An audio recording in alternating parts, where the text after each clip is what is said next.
Welcome to Mechs on Deck. It's Wednesday. We are here with our special guest, Hineybush. How you doing, my dude?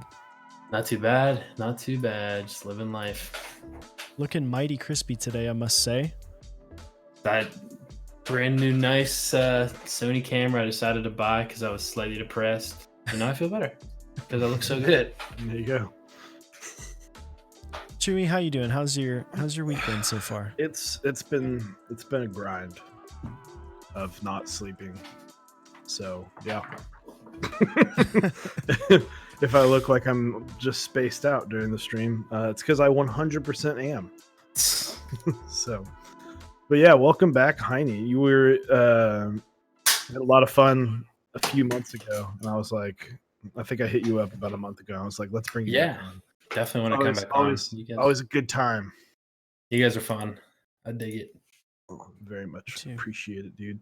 So we got spice hot takes. I named it hot takes with Heine. All right, so Magic Gnome and Racing Draft subbed yesterday, so thank you guys for the resubs.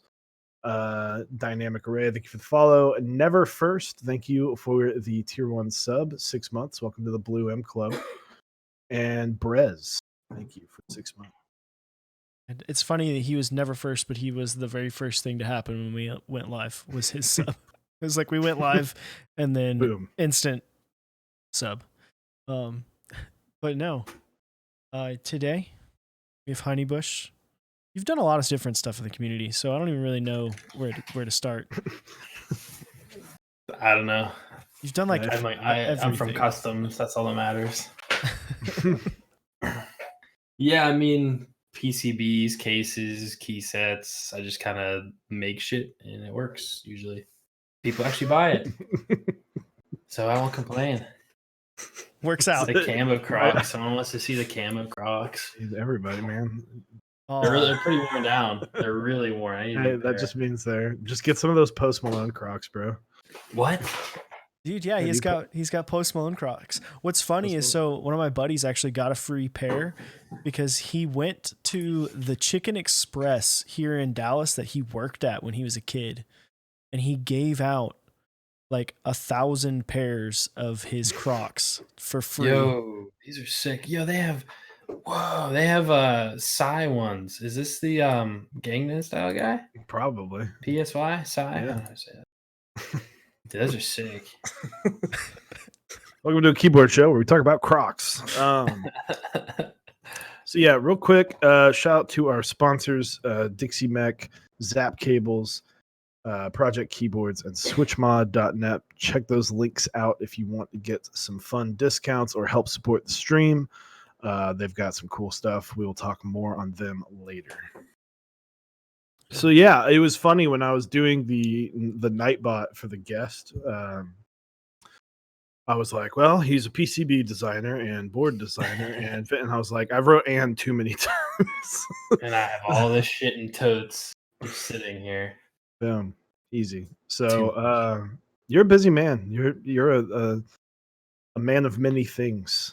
Yeah, I've been busy with I just had the H87As and the HBCPs that arrived like within 3 days of each other. Got all the H87As out. That took a little bit. Now doing the HBCPs, and I've like a little under halfway through all of them, which is awesome. But the polycarbonate ones, I need to get new PCBs made because I fucked up one of the traces. And like the RGB trace goes right through a footprint because when I switched from MX to the MX Alps hybrid ones, I didn't see that trace and didn't realize it was like running right through it. So I need to get new ones made. So I'm waiting on China, which is currently closed. So hopefully I can get some stuff made. I think hoping like the 17th, and then I'll get them early March, I guess. And since I'm moving that week, maybe the week after, I'm really excited to do it all in my parents' basement because that's where I'm moving for a couple months while I start my new job. Dude, congratulations on the new job. Yeah, thanks. I'm pumped to get the fuck out of Ohio. Come back to Texas. I'm not anywhere. I'm going back to Pittsburgh. No, I know. Who sings that? Why am I going blank on the name? I have no idea where you're going with that one bud. Texas, no, if so you haven't my heard exes live in Tennessee. It's oh my god, Bowling for Soup. Oh yeah, Well, yeah. the "Come Back to Texas" song. Okay, yeah, He's but like, they're also I get this from more. Texas. Like they're literally from I'm Dallas. aware. So They're from North Texas, man. But yeah, so we are going to do some hot takes, some fun stuff. But I wanted to talk about, so first things first, the HBCP looks amazing. Thank you. It's a fantastic. If you guys haven't seen it, it's a CP style layout. It's very hyped. You took your time with it, which props to you, because the longer you let that stuff simmer. Just a shout out to anybody thinking about running a group buy. Don't rush anything, because there's Nope. no need to rush. I took my time and I still messed up. I mean, it happens. It's easy. So, but yeah, I guess talk us through designing that. I mean, I know you're a big. I know you're not a 60% fan, based on some hateful PMs that I got. So, take us through the design of the HBCP. Yeah, so I can do like a history lesson. Let's see here. I got this guy, this other guy. Oh, he's all 20. So I have I started with like an FC 980M just because I really like the layout. The Leopold OEM, sick board. It was fantastic. Blah blah blah. Decided, I was like, this is great, but I want to put different keycaps on it. And Leopolds have like annoying bottom rows that I didn't want to deal with.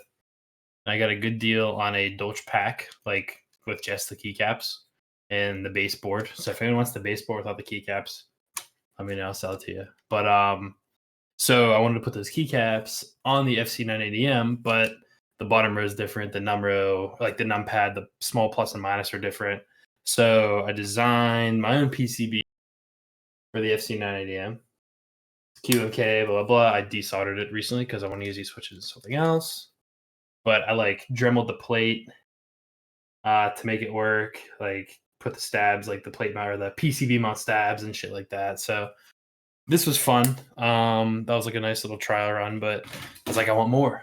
Like this is cool, but not as cool as it can be. So talk to just people, Quantric, Ride on the Bay, just people like for advice, just like get stuff going. This was probably maybe 2 years ago, like mid 2018, and came up with the first gen of the Hineybush Compact. I remember seeing that on Instagram. Yeah, I had 3 of these made. I have my sticker on it. But yeah, so this is the first version, very, very aesthetically similar. But I took this and then made it even better into the current one. And the main differences are just like the indicators. It has a daughter board now. The weights, like this is filthy dirt just because I use all the time. But it's bigger, wider. It's heavy as shit. It's like almost 7.5, 8 pounds. God. Dude, weight equals premium. I guess. So yeah, I got these protos made. I got the polycarb proto made. And I just kind of went from there. And then I was like, fuck it, I'll do a group buy because people want this. And I'm shipping it right now. So yeah, I mean, it's very heavily derived from the FC 980M, and also the like G80 1800, which was like, I guess the original one I really liked. I made a PCB for that one that I made like 30 of. It was like nothing, no big deal. I think that was like technically my first group buy. That was probably like, oh yeah, I remember because it was Thanksgiving 2017. I was still in school, and I went and bought a PS4 on Black Friday at GameStop because they had like a good deal. Because like, oh yes, PS4 sick. Like I want one. And like that was right after I paid for the PCBs, and then I got the PCBs in, and I realized that I messed up the matrix. So like every other key like would hit when you hit a different key. And I was like, fuck. So I had to return the PS4. They wouldn't give me, because I was like, I don't have any money. I'm in college, whatever. This is my fault. I need to fix it. So they wouldn't give me cash back. So I got a GameStop gift card for like the price of the whole thing. Had to sell that on Reddit, and then I had money to pay for the PCBs. dude, whatever. But it I takes. got him out and it worked. Yeah, whatever it takes, man. There's Hey, that's hustle. Yeah, it was a pain in the ass, but it worked. I mean, at least I didn't pull like an Ivan and just disappear forever. I was about to say, especially in 2017, there was a bunch of people who were just like, whatever. We'll figure it out. This hobby's not going anywhere. Yeah. So yeah, like that's, I don't know, just trying to do the right thing, I guess. Cause like, I don't know, I'm pretty good at learning from other people's mistakes. So like you see so much going on, especially as like the position I'm at now in the community where like I'm in a lot of circles. So it's easy to get information and like see what's going on behind the scenes. It's easy to learn from other people's mistakes. So you don't do the same thing that they already did. You know, like even I'm like, hey, heads up, guys, like don't do this, don't do that, blah, blah, blah. Yeah, Zondat, I learned from you. Where's my 280? Nah, I'm kidding. I know that's fine. But we said hot takes, people. Yeah, no, Anthony's my man. We're good. So yeah. But yeah, so I mean it's you know, learn from other people's mistakes, you know, do the right thing, make sure shit goes as smoothly as it can for the buyer. It might not go as smoothly as it can for me, but that's okay. Because I'm the one maybe making money off of it, hopefully. So I don't mind. Yeah. I mean, that's like anything, you know. If you're wanting to be successful, you look at the history and see what they did right, what they did wrong, learn from and it. There's a lot of people that get into the community and they're like, oh, I'm gonna make a quick buck. Hey, check this out, you know, look at this thing I rendered or I made, and then it's like not as easy as that. I mean, there's a lot of back end work that goes into any of that kind of stuff. Absolutely. Yeah, and then what the other thing too is, you know, you have, if you sell to 20, 30, 40 people and anything's wrong, you now have 20 to 30 to 40 people pissed off, which like annoying one or two people might be fine and you can handle. That's not a big deal. But like everyone looking at you going, what's wrong? Why is this way? I spent my money on this. Like, yeah, exactly. And then it comes back on you and you're like, you know, you want to try to keep the timelines that you promised, you know, all that kind of stuff. And it's just, it's tough, but it's doable. You just gotta make sure you cover your bases and there's so many people that are willing to help that just like quick conversation could save you. Yeah, absolutely. Like I couldn't tell you how often someone messages me is like, hey, can you look over my files, or how does this look, or how does this sound? You know, this is my plan, blah, blah, blah. And you got to be honest with them and be like, that's not a good idea. You know, I would rather do it this way. Weaston just came to me for his big, the gasket 0-0 buy. And he was like, hey man, like the HPCP seemed to go pretty smoothly. Like payment wise, invoice wise, like how'd you do it? So I helped him like kind of set his stuff up the same way that I did it. And he told me everything went great. It just takes time and a little bit of, you know, legwork and learning and research, but it's doable. Learn from your mistakes, people. Yeah. Pay attention to what's happening in the community too, like, and learn what people like. If people see, hey, this process worked out really well, they loved this, the way that this group buy was run, maybe take some things from that, put it into your mentality and the way you handle things. And yeah, no one's gonna ever get mad for stealing how you ran a group buy. Right. No, it's like, why would you not want to do things? This guy did it successfully. I don't want to steal. I don't want to copy him. Like, you want to be successful? Do stuff the right way. That's the way it should be. And just, I mean, an openness too. Like, I understand. Like, you don't need to. When I say openness, it's like, you don't need to tell people, oh, this is exactly how much money I'm making off of this. Yeah, this is my whole spreadsheet of everything. You don't need to show that, but like, it's so easy, in my opinion. And I mean, I wasn't a part of the HBCP, but I'm sure you have been very upfront with everybody about exactly what's happening and getting ahead of problems before they happen. And, you know, I think it's a lot easier to do than some people might realize, where it's like, when you see these group buys, I see these group buys where people just don't say anything. I'm like, man. Yeah, you go months with no update, and then all of a sudden, if you just say, "Listen, there's no update," I'm like, that just we talked about. I know Cyrus, because we used to work at a guitar center. It was reset the clock. I'm like, just reset the clock. Just let people know you haven't given up and run away with their. Yeah, it's literally taking advantage. 5 seconds of going, hey, sorry, I have no update at this moment. Mhm. My update is that I have no update. People will at least be, some people might be like, well, fuck. But like, no, it's just. Yeah, but that never happens though, because it's always like, hey, that's fine, thank you. Yeah. Like I Most have of the time, it's just like. it's just like, hey, thanks for the update. We appreciate it. And I have like in my Discord, an HBCP channel and like an updates channel that only I can post in, but everyone can see. And like any little thing, like I got the screws in from like Master Car, and I was like, hey, got the screws, and like send a picture. It's like that doesn't take long to do.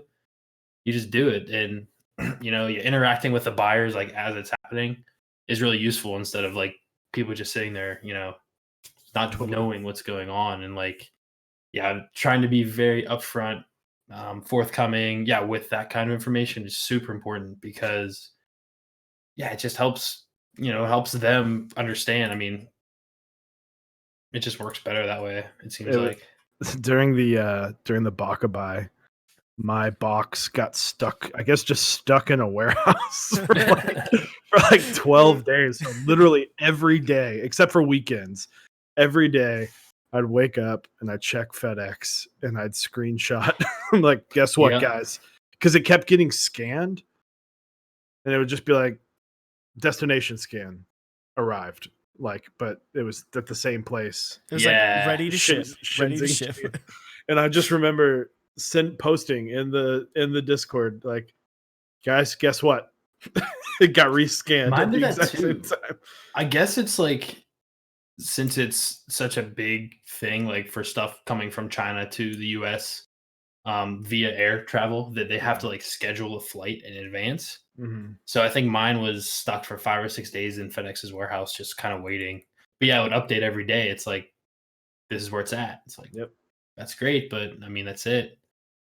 But yeah, that kind of stuff. It's like, there's nothing you can do. You just have to wait. Yeah, it's just such a waiting game. But even like during the OSA buy, Blind Assassin would be like, just be like, hey, I'm asking them this question, waiting for an answer. I asked them about this. Haven't heard back. I'll let you know. Also, you're talking to people on the other side of the planet. So it's like, hey, I need to know this information right now. It's like, cool. I'm going to ask them, but it's going to take 8 hours for them to respond. Or you have to wait until 9 p.m. whenever it's 9 a.m. for them. And then you ask them, like, oh, yeah, sure, no problem. And then you get the answer. Mm-hmm. You're like, okay, great. Now I can go to bed. Or like emailing GMK. Like, I know people will get up at 2 or 3 in the morning to email them. So like they get it first thing in the morning when they're at the office. That kind of stuff. Yeah, the dedication is pretty crazy. And some people just don't get it, which is kind of wild, but that's okay. Yeah. But my coworker even said, just like, kid confirmed, checking on the Bach everything. I was, man. It was just like every day I was just, I just want this to show up. And then, like, of course, they were too lazy to walk it up the stairs. And I left a giant note on my front door that was like, leave here. like, please. And then, like, right next to the note, it was like, we missed you. I was like, son of a bitch. It's like, no, you didn't miss me. I hate that. Yeah, when they came to deliver the HPC, waiting with a cart in my garage to bring them up. It's like, was it 10 in each? So it's like 70-pound boxes. I think I had 16 of those total. Jeez. So I had to lug those down in my basement, which are in like the next room over. So I like wheel them in one at a time, do all the stuff I need to do, and then throw the box away. I think I'm through 5 boxes so far. Did the UPS guy like ask you questions? Was he like, what the fuck is going on? Yeah. It was but yeah, same idea. Yeah, like they're like, what is it? Like, what's his stuff? It was like a middle-aged woman that was like my FedEx driver that day, and she was like, glad you're here because these are pretty heavy. And I was like, yeah, I got a cart, give me a minute. So I put like 4 of them, like 4 of the boxes on wheel up in the garage. She's like, oh, good thing you're here today. I was like, yeah, I knew this thing was coming. I didn't want you to have to put these on my front porch. That one worked out pretty well. But that's another reason. It's like, I mean, I did 150. I bought 150 units total because I did like public, some private, and like extras. That's way too many going forward for me, at least, like for a timely manner. I'm probably going to do like 40 or 50 unit runs, like less options, but like more frequently. Mm-hmm. So I think that would probably be a good way for me to do it. We'll see though. I remember going. I was like in Discord at the FedEx thing, at the FedEx counter, and I just hear in the back this woman go, "What is in these boxes? This guy just buying bricks?" And there's like 7 people waiting in line, and I'm just like looking at these people like, "I'm so sorry." And then someone else looks at me and goes, "What is in there that's so heavy?" And I just looked at him. I was like, "It's not worth explaining." Yeah, that happened to me at when I flew to LA for the SoCal meetup in December, because I had my Pelican case with like 5 keyboards in it, and I went through TSA and like I opened them up and like unwrapped them and left them in, like the rags, like not open, just still covered, but on their own in like the bins. And the guy was like, "What is that?" Like the guy that was scanning them, and I was like, "They're keyboards for computers. They're just really heavy." He's like, "Oh, okay, cool. Like that's pretty sweet." And I was like, "Yeah." Luckily, the UPS people or the UPS people like know that. Yeah, they're like, "Oh, it's keyboard. It's keyboards, isn't it?" I'm like, "Yeah." Oh yeah, my DHL guy knows me. Like he'll be like, "Hey man, I noticed you forgot to put do the signature release like you normally do. Is it cool?" So I'm like, "Yeah, that's fine. Whatever it is." Yeah, it's like he's like, "Hey man, what's up? It's Brian." I'm like, "What's up, Brian? How you doing today? How's the family? Like, what's going on, man?" Yeah, the UPS guy, he's really into Jordans like I am now. So like we talk about Jordans now, and he's like, "I'm gonna have to type on one of these keyboards one day." I'm like, "You should." Hey man, you got 10 minutes? Come on in. You want a beer? Let's just sit down and let's type keyboards on the Baca. Keyboards and Jordans, man. That's all you need. I just imagine coming home one day and having a giant pallet of keyboards just like sitting in the middle of your front lawn. Thank you. Yeah, luckily that's never happened. It's been like I've been home for a lot of like the big deliveries that I've got, which is good because I can just get them right in the house. I have a ring out front too, so it's like I live in like a quiet, like upper middle class kind of neighborhood, so like no one messes with it anyway. But if they did, it'd be bad. So yeah, try to avoid that. Is it Conan? Is that Conan? Yeah, Conan. Thank you for the host. And then 159. Thank you for the 1,000 bits. Excuse me.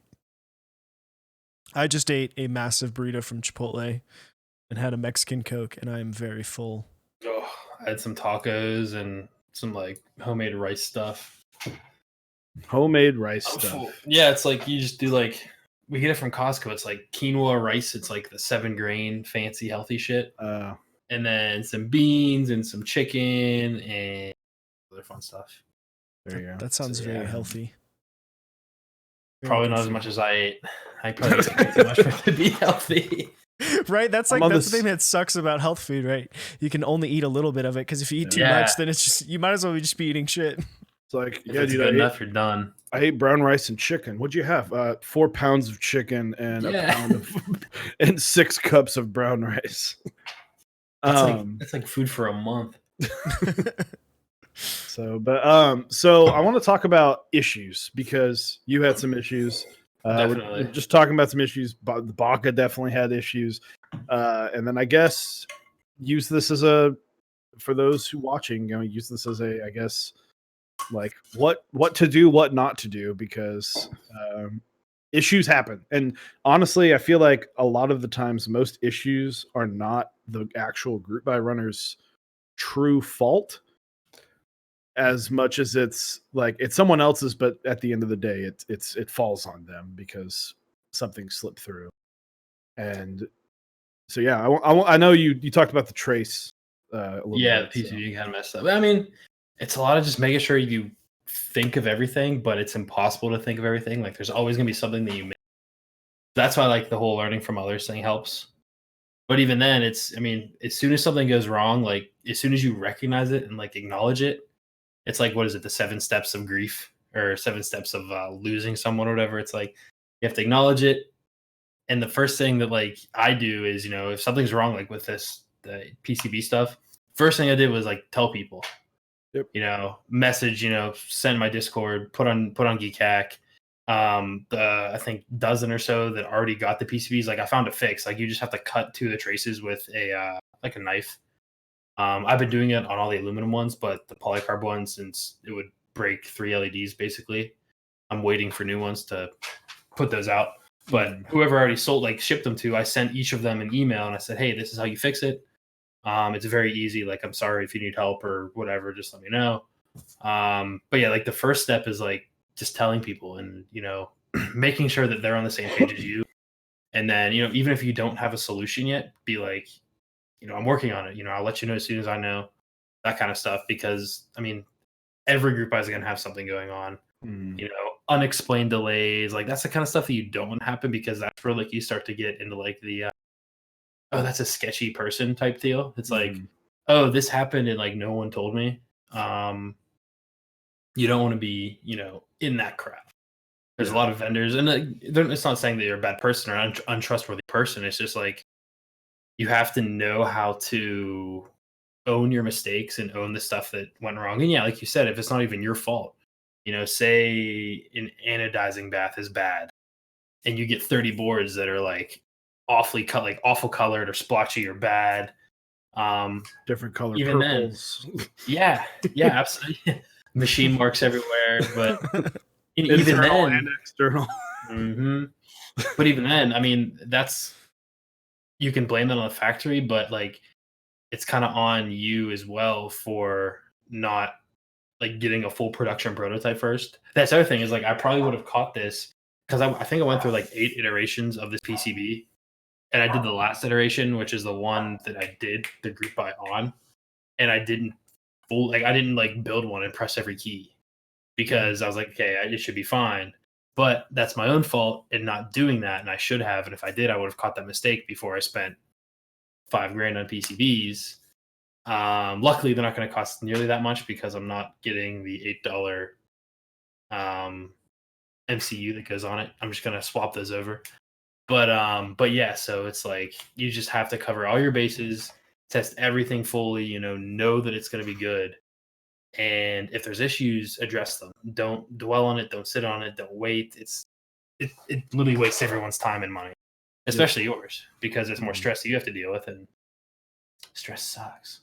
Especially if it's something that like the manufacturer messed up. Like they're going to be a little bit more willing to help you if you were like, hey, yeah, for sure, you messed up. But if you wait like 6 months, then it's just if it's outside, they're gonna be like, too bad, we already threw the tooling out. Yeah. Kevin Pro asked, how did I get to design PCBs? Study electrical engineering in school? Yes, I studied EE in school, but I didn't like learn actual PCB stuff in school. I guess like the basis of electrical engineering helps with like knowing how circuits work and things like that, but the actual application, I just like started following tutorials and YouTube videos and like reading application notes is big, data sheets is big. That's really it. You just kind of dive in and start doing it. I mean, honestly, I always say it, anyone can design a PCB. Like it's not hard, especially for a keyboard. It's very simple. It's a very easy circuit. The firmware is literally given to you. However, it's hard to design a good PCB. And that's where the, I guess, knowledge kind of. But yeah, I mean, if you just do research, if you just read stuff and learn, like, it's not really hard to do. Yeah, just be a sponge. It's just fun. Like, yeah, just absorb information. Yeah, just learn shit. I mean, the other thing too is get other PCBs. Talk to other people that have designed PCBs. Yeah, learn from their mistakes, because there have been a lot of PCBs and and honestly, there have been a lot of PCBs, and up until I'd say about 6 months ago, there have not been a lot of good PCBs. There have been a lot of like, it works. And I feel like it wasn't until this like shift about 6 to 8 months ago where it's like, you don't need, the DZ60 was on par with everything else. And I'm like, it shouldn't be that way. There should be nicer, that, and then the ZL60. More upper end. And so now it's, now we're starting to finally see stuff, but it's like these can be good. Like you don't have to, and they're in PC. I mean, it's F44. It's not like, they're cheap. It's easy. You can super inexpensive. Like I think in that kind of shift started with AIO3, Wilba, and myself. Like, because I mean, we talk and stuff, in private. We like PM each other and stuff. But it's like you got to, you just kind of learn from each other and say, hey, how can we make this better? Hey, let's start doing this ESD stuff. Yeah, that Gondo guy, he does some good too. Like ESD protection. I love how that's like a feature now. It's like you should have that. Like, Yeah, it's like, not why was that special not- your PCB has it. Yeah, because you don't need it. I mean, theoretically, the computer side Right. will be handling all that. Like, that's on the motherboard. Like, there are controllers on the motherboard to turn off USB ports. Like, that's why sometimes, if you plug something in like that's too high current, like a long LED strip or something, it'll like literally turn the port off until you restart your computer. That's why. But not having it do that is great when it can be done itself. So like, yeah, fuses, like the EST protection, reverse protection diodes, like it's honestly very basic stuff. Like you literally just Google how to design USB 2.0 circuits and like that comes up. But you don't need it for a device just to work, Well, yeah, obviously chance. I mean, ESD can destroy the IC and the keyboard side, but I'm not talking about that. I'm talking about the computer itself. But yeah, I mean, ESD is super useful. It's super good. I mean, if it's a well-designed board, your grounds and shields are all the way they should be anyway, which is literally just connected to ground. Might toss some ferrite beads in there, but they're not needed, at least in my experience, because I'm not trying to get my stuff like certified as a USB 2.0 compliant device, because that's too many hundreds of dollars and time and effort I don't have. But like I said, keyboard PCBs are super simple. Like they're super easy. And they're not expensive, like you can destroy a DZ60. It's like, okay, that's $30. Yeah. In the grand scheme of things, that's a lot cheaper than your, $800, $2,000 PC. Well, even those $30 to $50 PCBs are in $400 case. Yeah. Oftentimes. So it's like I'd rather get Dixie wants his PCB. I'm doing for him. China's closed. It'll be there ready eventually. I still can't get over that China is closed. China's closed. The whole country.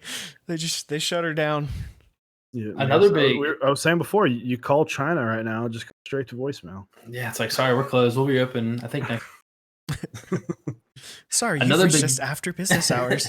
Please call back. Another big like design kind of thing that we helped to do is like actually using a 3D model of the PCB when you design the cases to like literally make sure that it fits. Yeah. Because I've had circumstances like the meme where AI did the PCB and I did the case, and we didn't realize that you could like export 3D models from KeyCAD or Altium yet to have like a little model of your PCB in the design.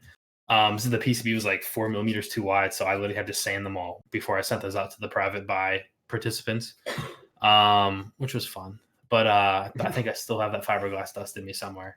It's but a part of you now. Yeah.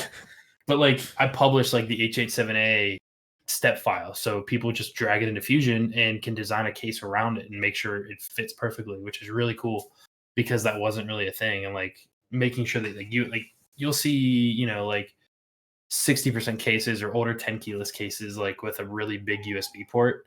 It's because like, I mean, you can do a pretty good educated measured guess on it, but you're not gonna, I mean, you could maybe know perfectly where, but even then it's tough. But having a full-on 3D model, it's like it's so easy at that point because you literally just build it up around it. Yeah. High bantership. I don't know. One thing for people who want to be PCB designers, not a bad idea throwing labeling what switch it is on the backside. Yeah, that's something I don't do just for aesthetics, but I love it, man. Because at the end of the day, it's the PCB. It's not like I did start labeling with my latest H87A which stab holes go where. The bottom row. Honestly, if you just do the bottom row, that's like the 6U and the 7U. Yeah.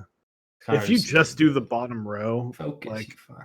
IMO, that's like so Gondo did the Austin, and that PCB has like, hey, if you're doing 1.5 U's instead of 1.25, use this. Yeah, this is when you put them in. Yeah, super helpful and super awesome. And then the Zeal 60 has like everything labeled. Doing them all, I mean, I get it because like especially for troubleshooting, like someone would message me and be like, hey, this one switch isn't working for me. I'm like, which one? And they circle it, like put it to like, paint or something and circle it. But I don't really I just like it for the aesthetic because it looks cleaner, I think. Even on the top side wouldn't be bad because once you build it, you don't see the top side ever. Yeah. Right.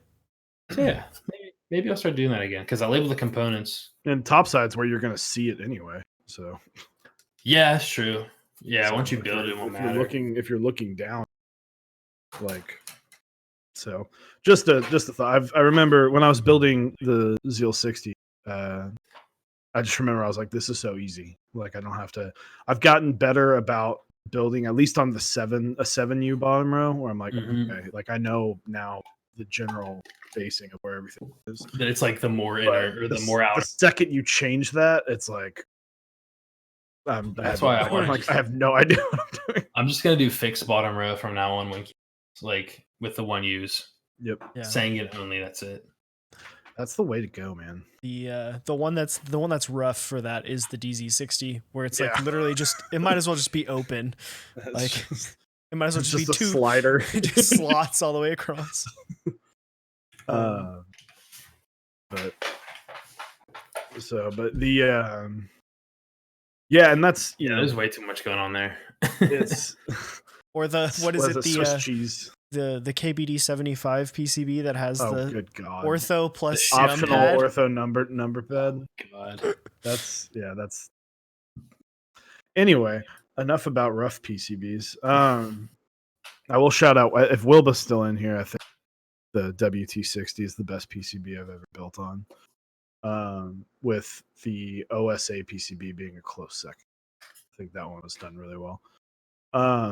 But yeah, like other issues I've known that I'm like, so the Austin had a PCB issue where indent that needed to be wasn't put in, but when they changed the mounting, the indent, they put in an indent on one of the spots and they forgot to go back, and he did it correctly, which is he bought a bunch of new PCBs, but he also said, hey, I'll just send it to you if you want to file it down.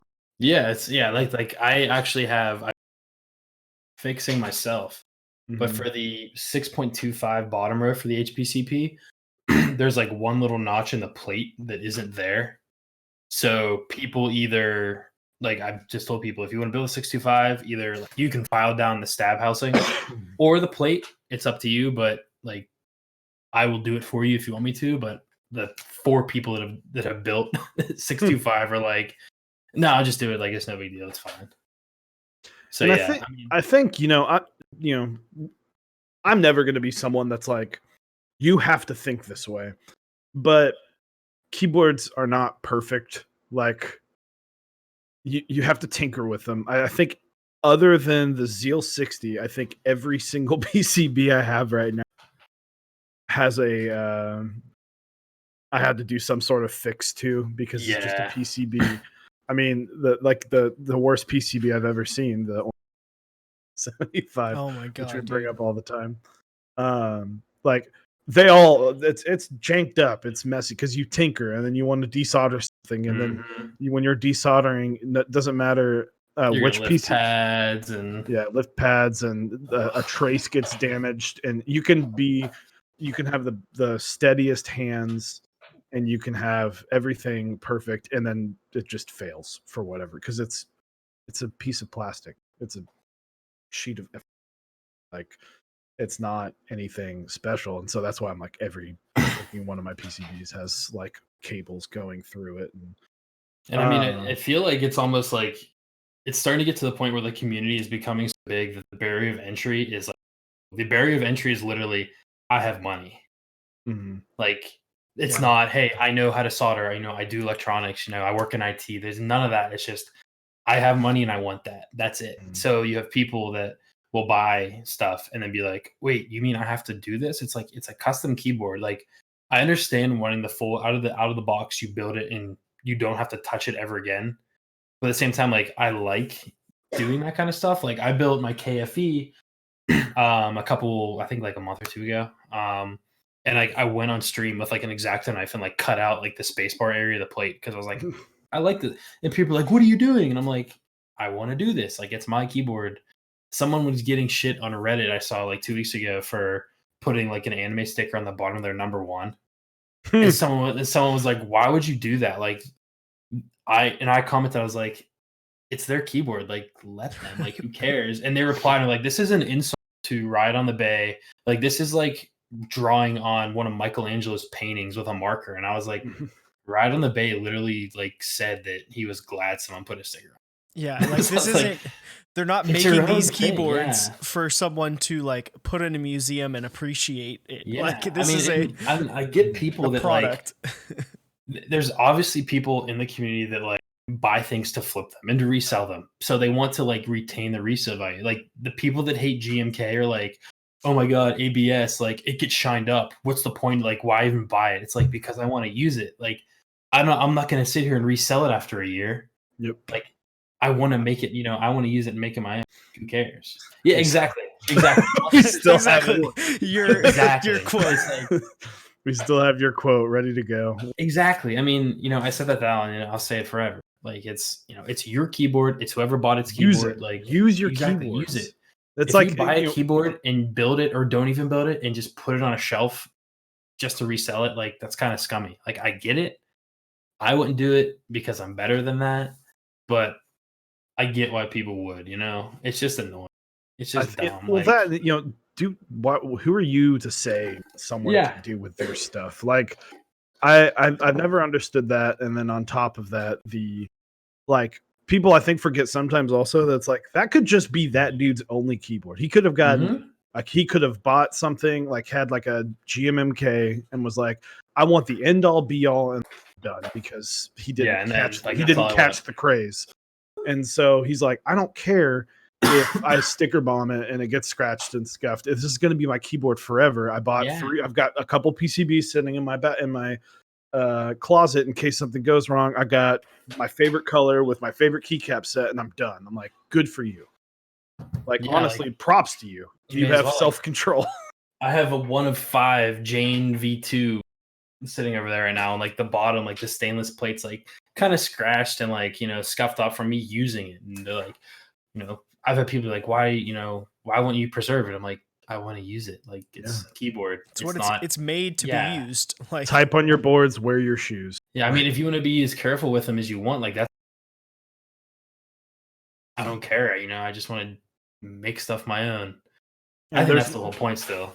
Yeah, and there's nothing wrong with wanting to like take care of your board. Oh, absolutely. But, also do whatever you didn't like Linus Tech Tip it and just start slamming it against shit. But like, no, I mean, like, I clean them and I like vacuum. It's like I thrash my stuff, but like at the end of the day, it's something I use. It's like a tool. Yeah, it's just a very expensive tool, which is fine. But yeah, it's like, you're gonna use it anyway. What's the point if you don't? Well, it's how do you use it and how do you get enjoyment out of owning it, right? Like, if using it and it gets scratched up and you're fine with it and that's how you get enjoyment out of what you paid for, then cool. If you get enjoyment from it sitting on a shelf, I feel like that's a little bit strange, but to each their own, Yeah, I mean, I get that too. Like, there's definitely collectors out there, messing with someone else or, talking shit, use their stuff. I think that's pretty dumb. I don't know. Type on your boards, people. So, boards. But yeah, I mean, I guess we can loop back around the mistakes. Like, I'm glad, we were talking about the Austin. I'm glad things, I think especially when you join a group buy, unless it's like Keycult or TGR, where it's like there's this expectation of perfection out of the box. Like, I think people hold some keyboards to Keycult level standards, and that's something that drives me insane when someone's like, oh, I got this, but it's not as nice as like that. And I'm like, well, yeah, no shit, it's not as nice. It's half the price. Yeah, it's from KVD fans. What do you expect? It's like, it's or like, because I remember someone saying a long time ago, they're like, I got this Fiel and I thought it'd be better. I'm like, what were you expecting? I'm like, well, I typed on this Keycult 60. I'm like, that's a completely different mounting style. Like, that's a different board altogether. Like, you can't expect everything to be perfect. And also that's like literally half the cost. Yeah, it's like comparing like minor league hockey to the NFL. Yeah.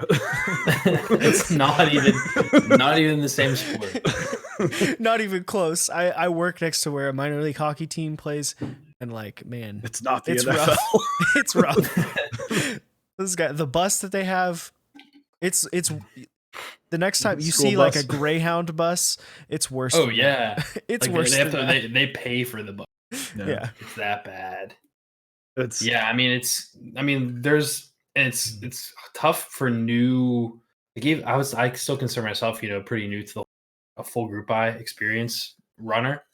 I mean, you want to live up to the expectation of like your TGIs, your key colors, but it's hard as like a sole person doing it like part time, from 10 p.m. to 2 a.m. 3 to 4 nights a week, maybe a weekend if you're lucky. I mean, you want to live to that standard, but it's tough. But I mean, the goal is to get to that point, but there's so much to do between that it's tough. Mhm.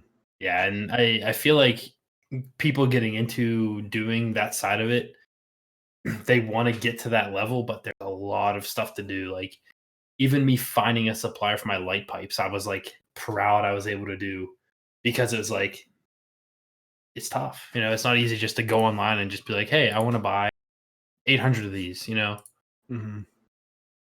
So, and then, and if it's not your main gig, these, not many people drop thousands and thousands and thousands of dollars on prototypes. You usually Mhm. and if you are, you're probably doing it over time. And so, that's why, I've seen people be very critical. Like we got in an OSA, which was a private group buy. They're Yeah, like OSA 's very the OSA is amazing, and it was very openly like, no, I'm not doing a prototype. Like this is just This is going the to be- prototype. this is it. Like this is the whole Yeah. thing. And like mine has some hook marks. And I was like, I remember literally saying on stream, I'm like, it's fine. Like honestly, what I whatever. I'm expect. not. Yeah. He never.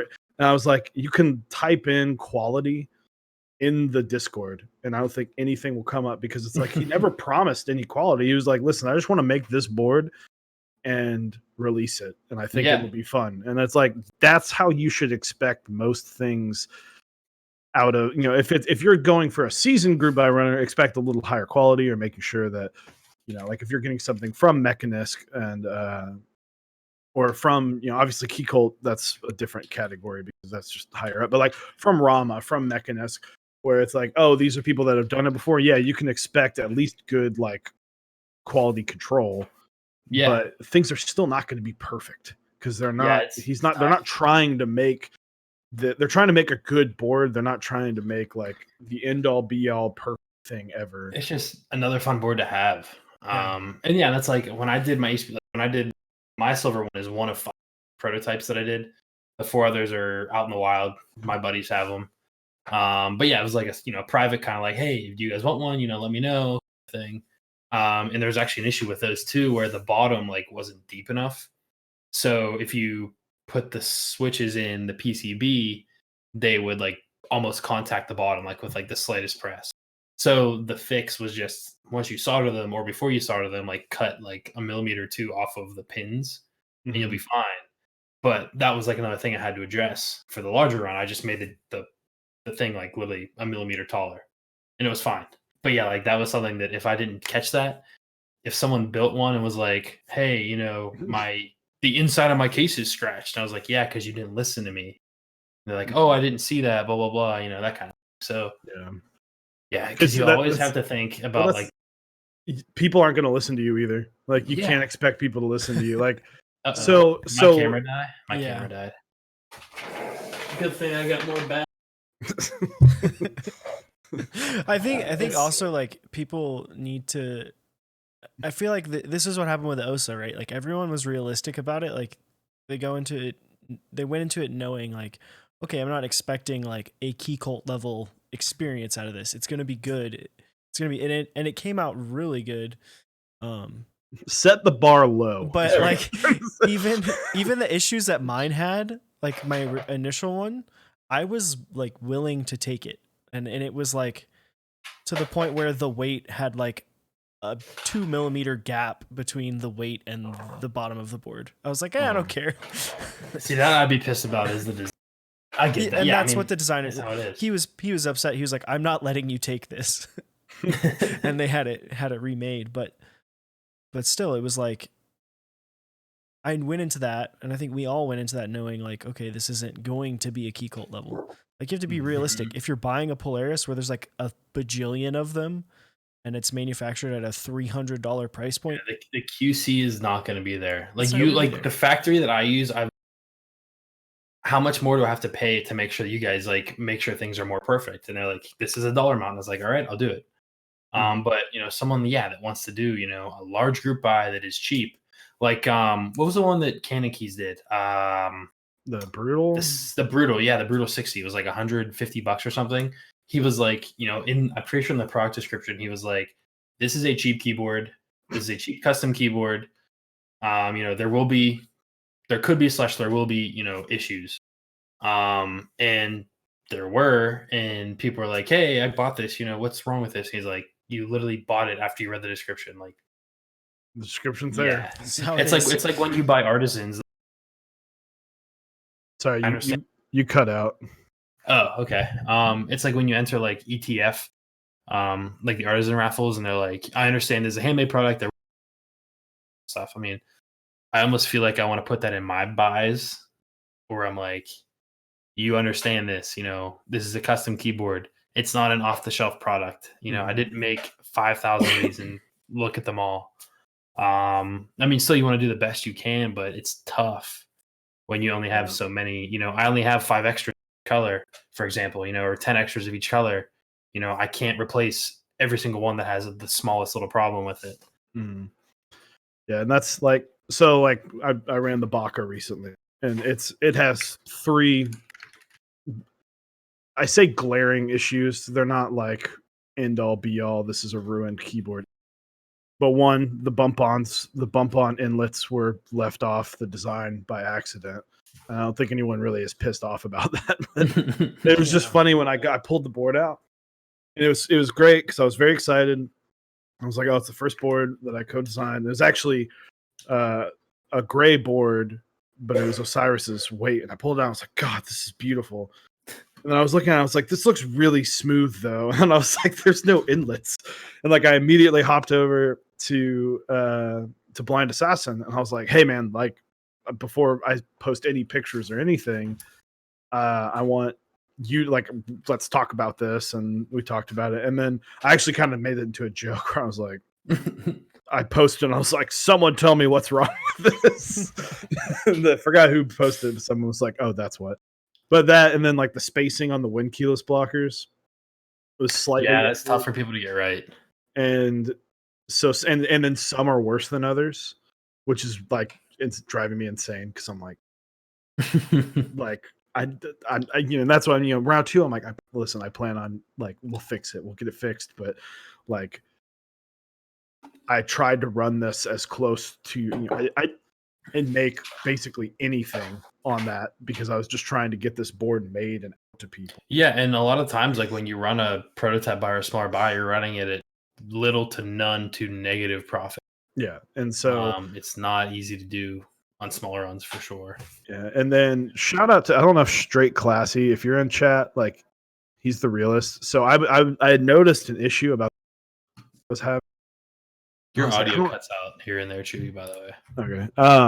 I don't know. I didn't know if, like, I was hearing this rattle and I was using the C3 stabs and I was like, I don't know. Like, I kind of was like, oh, maybe it's just the C3 stabs.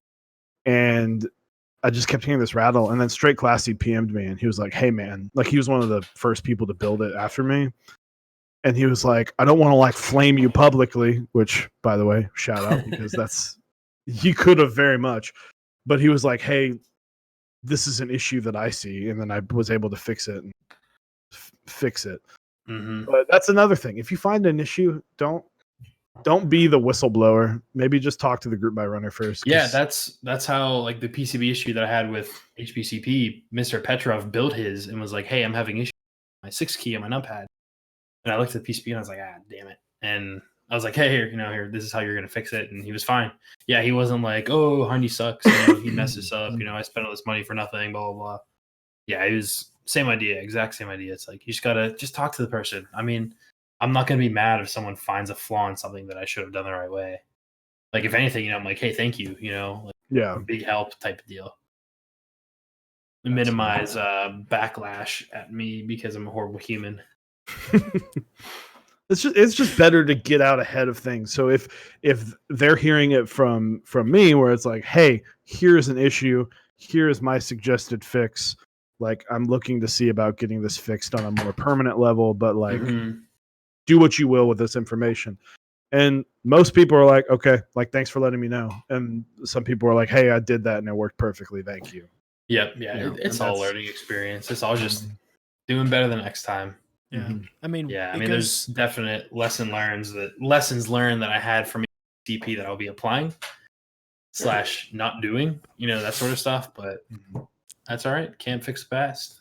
It goes back to what we talked about a couple weeks ago when we were talking about how like criticism and like just don't be a dick. Like if you're gonna criticize something, if you're gonna talk about something that's wrong with a board, just like be somewhat nice about it. Like try, like I get it, you're upset if you paid a lot of money for something and it maybe isn't exactly what you expected, but like be reasonable. If you're reasonable to the person that's making the product, they'll probably be reasonable back to you. Yeah, absolutely. I mean, if someone's like a douche to me, I'm like, why should I not be a douche to you back? Like the guy that got EPBT Slate and was like, hey, it looks like because the render I had on my site was the second to last one. The second, like the actual last one was like what got made, and the kit was slightly different. I think like 3 or 4 keys, like row wise, were a little different, like page up, page down, like and like those keys. And the guy, I guess, was going off of the second to last one that I had on my site, which was my problem, like my fault. I realized that, and he was like, hey, these keys aren't here. Like, these are the wrong profile. Like, what am I going to do? And I was like, oh, like, I'm wrong profile. Like, he, like, took the screenshot of my site and, like, put it on Keycaps just in case that, like, I guess he thought that I would change the picture, which I did do, like, after the fact. And, like, it'd be like, no, you're wrong. Like, so he was, like, trying to, like, cover his base. And I was like, that was my fault. I apologize. And he was like, so what should I do with this key set now? I don't know. Like, what do you want to do? I was like, sorry. And he's like, I don't even want it anymore. He's like, all right. I was like, here's your label. Thanks. And then it was like 2 weeks later. And I was like, hey, you still haven't sent it back to me. I'm going to charge you for the label if you don't send it back. And he's like, all right, fine. I'll do it tomorrow. Sick. I was like, thanks, man. And then I sold it again for like more than he paid. Good. I was about to say, I was like, he missed it there. He should have just kept it. I was like, what do you, and like there were a couple of people that got like the wrong profile, like N key, I think it was. And I was like, I'm sorry, I'll just send you the right key.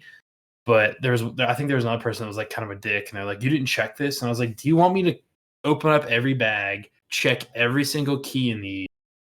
It's like, I'm not going to do that because it's not worth my time. Like, I get it. I'm sorry, but I don't care that much. Well, that and like, so we talked about this. GMK Waves had that escape issue. The escape C was trying to go off to Netherland, and we were talking about, because I was planning on selling it, and I was like, well, it was kind of a FOMO, and then I was like, I don't really want it anymore. And we had a lot of discussion of like, well, do you open it? And because sealed sells, you can get a little bit more, and people are more eager to buy something that's sealed. It's like, I was like, I feel like if I put it up sealed, people are going to ask me to open it to check the cap. Yep. To check the cap. And mine wound up being messed up, and I wound up selling it to a good friend of the channel. And I was like, if they get it fixed, and they send it to me, I'll just ship it to you. Like, no biggie. And he was like, he was really chill. And he was like, dude, I don't care. Like, you can barely tell. And like, unless you're sitting there looking at it, like some people are super nitpicky and rightfully so for like, absolutely. Yeah, I don't blame it at all. Yeah. I mean, I'm very anal stuff and make sure things are right. But even then, I mean, that kind of goes back to before, where it's like, are you going to use this, or like, what bother you that much that you can't, you know? Like, and there's definitely different types of people where it's like that would bother someone enough to not use it. But I don't see it myself, you know, not my problem. Which it's I funny. feel like It's funny because it's the escape key that's like the accent key, which is also like the first key to go if you're going to use like an artisan on your board, right? Yeah, for sure. Yeah. Like, was it just the accent one? It was wasn't just like the base accent. color? well, so they had the accent, and then one of the novelties was missing. Okay. That was a novelty pack, so that was different from the base. And that'll be easier to be like, oh, dude, there's a fuck up. Like, you don't even have to open it to see it. But since we have these fancy sleeves and all that stuff, and I was sitting there, I was like, what? People were asking me like, well, can you check? And I'm like, why would you ask UPass to open up every single it's literally not worth the time. Pissing off everybody else who's like, why did you send me an open box? Yeah. Because if I got sent something if I'm expecting something brand new, I'm expecting it to not be. Yeah, you want the tape on the seal, or the plastic wrap on it, whatever. And so I don't want to wait the extra 4 days to get my key set for him to open them all up to check for everyone. Yeah, it's like you wait so long anyway. I mean, and if you're one of the, fraction or percent of people that have that issue, you can report it. You know, it's like it's similar to like those class action lawsuits. Not saying that anyone should do a class action lawsuit against someone that this happens to, but it's like, you might be affected. If you are, please let us know, versus we're going to start with a blank slate and we're going to check everyone first, that sort of thing. It's very much, it's very much a, what was it, like a time versus money graph or whatever the hell it's called. Where it's like, it's literally not worth it for the smaller group of people that it affects, because they can be addressed after the fact. Yeah. Sorry, exactly what Dixie just said. Yeah. And it's that, and then you wind up, if you do check everything, you wind up pissing off the people that wind up getting stuff that's perfect. Like, you anger the majority and not the minority. So, but and then once again, it's like, it's just it's one key. Calm down. It's not like they forgot an entire row. Like or an F8 key. I saw that whole thing. Dot. Yeah, just to address that real quick. It's been like 4 years and Bunny Lake still hasn't shipped those out. Like, I get the fact that he has a little kid in the house, but it costs like $350 at USPS first class, dude. That's like, you can do 2 a week for 3 years and literally be okay. Like, I don't understand what the hell the hold up is. Like, I saw that today. I saw the bump on the hyperfuse, and I was still, it's like an active topic on Keycaps. It's at 100 and something pages for the group page. And I saw the pictures. I'm like, I feel bad for the dude. He's dealing with some stuff with his kids. Well, yeah, but like, dog, come on. It's been 4 years. Like, can you imagine it when they do ship, how many of those caps are just going to go to some other person's address? Like, someone's going to get an F8 key in the mail and be like, what the hell is this? Fuck is this? Yeah, I mean, the health problems and stuff aside, like, that all sucks for sure. It's not good. It's not fun to deal with. But I mean, it just kind of sucks. 159. Thank you for the 1,000 bits. Stop bumping the hyperfuse thread. Some people have died. Yeah, but it's just like, it just boggles. And that is a good example of someone to learn from. Yes, when you do your own. Exactly. It's like, it takes minimal. At the end of the day, like, QC takes the longest part. Hands Absolutely, down. For those wondering, literally picking up the board, picking up fucking unscrewing shit. That's what drives me insane. I unscrew them all. Open them up, look at them, take the weights out, and put. I don't take the weights out. I just I guess I technically do because I change the screws, but I kind of just like leave them sit there. But like putting light pipes in, putting the daughter board in. Like, I actually have like a drill that I have like an M2.5 tap on that I like drill out and clear out all the threads, all the case threads. I so did people don't get really gummed up threads on their board because it's like for some reason my factory just does that. But yeah, like it takes probably 10 minutes per board, which isn't that bad. But that's 6 boards an hour, maybe 8, 10 if you're lucky. But that's 10 boards, like out of 150 or so that you have to ship out. Like it takes a lot of time, and you only have so much time, and that doesn't include actually doing the packing or the PCB flashing, the bag of accessories, whatever it is. It adds up. Shout out to my wife, by the way, who like helped me. Like it's like, all right, 10 screws, and then like this chunk of bump-ons have to go here and all this, and she was like helping me. I do most of it when my girlfriend's asleep. So luckily, sadly, I guess I don't have that, or maybe luckily, I don't have the luxury of her help. But it's fine. I mean, she gets it. The annoying part. So all the weights. So I did. You could do raw or gray, and all the weights are serialized, and I let people pick. Oh yeah, never do cereals ever. It was. I don't plan on for any. That was more of like I know I plan on doing another one if this goes well, and I want the people that got in on the original to at least have something different because it's not going to have a cereal anymore. But I had to like take the weights out and then move them and organize them and then like put them all together and then check them and then check them like 80 times each. And I was like, every time I look at it and I go, okay. And I'd write the name down and then I'm like, making sure it's right. Yeah. And that's why I will never do like serialized. I did that 001, 002, 003. Yeah. That was it. Like I would never do it again. I mean, that wasn't back to those 5 units, but if you have 20 or 50 or 100, I've seen 200 units, like just write one of 200, that's how it should be done. That way it's one of them. Yeah. In anything. I wouldn't do like you get to pick your serial number ever again. Oh no, just throw it out. Like just to have fun with it. Like, and if anything else, do like what Canon Keys did with the Satisfaction 75, where it was like a separate card. Yeah. Keycap does that too, where it's like, like this is one of, like this is your serial number. It's like 0012 or whatever. Yeah, like Dixie said earlier, he was like 40 boards versus 1,000 key sets is like night and day. Because you spend 45 seconds putting a key set in a box and taping it up. Yep. Versus the 20, 30, 40 minutes you might have to spend.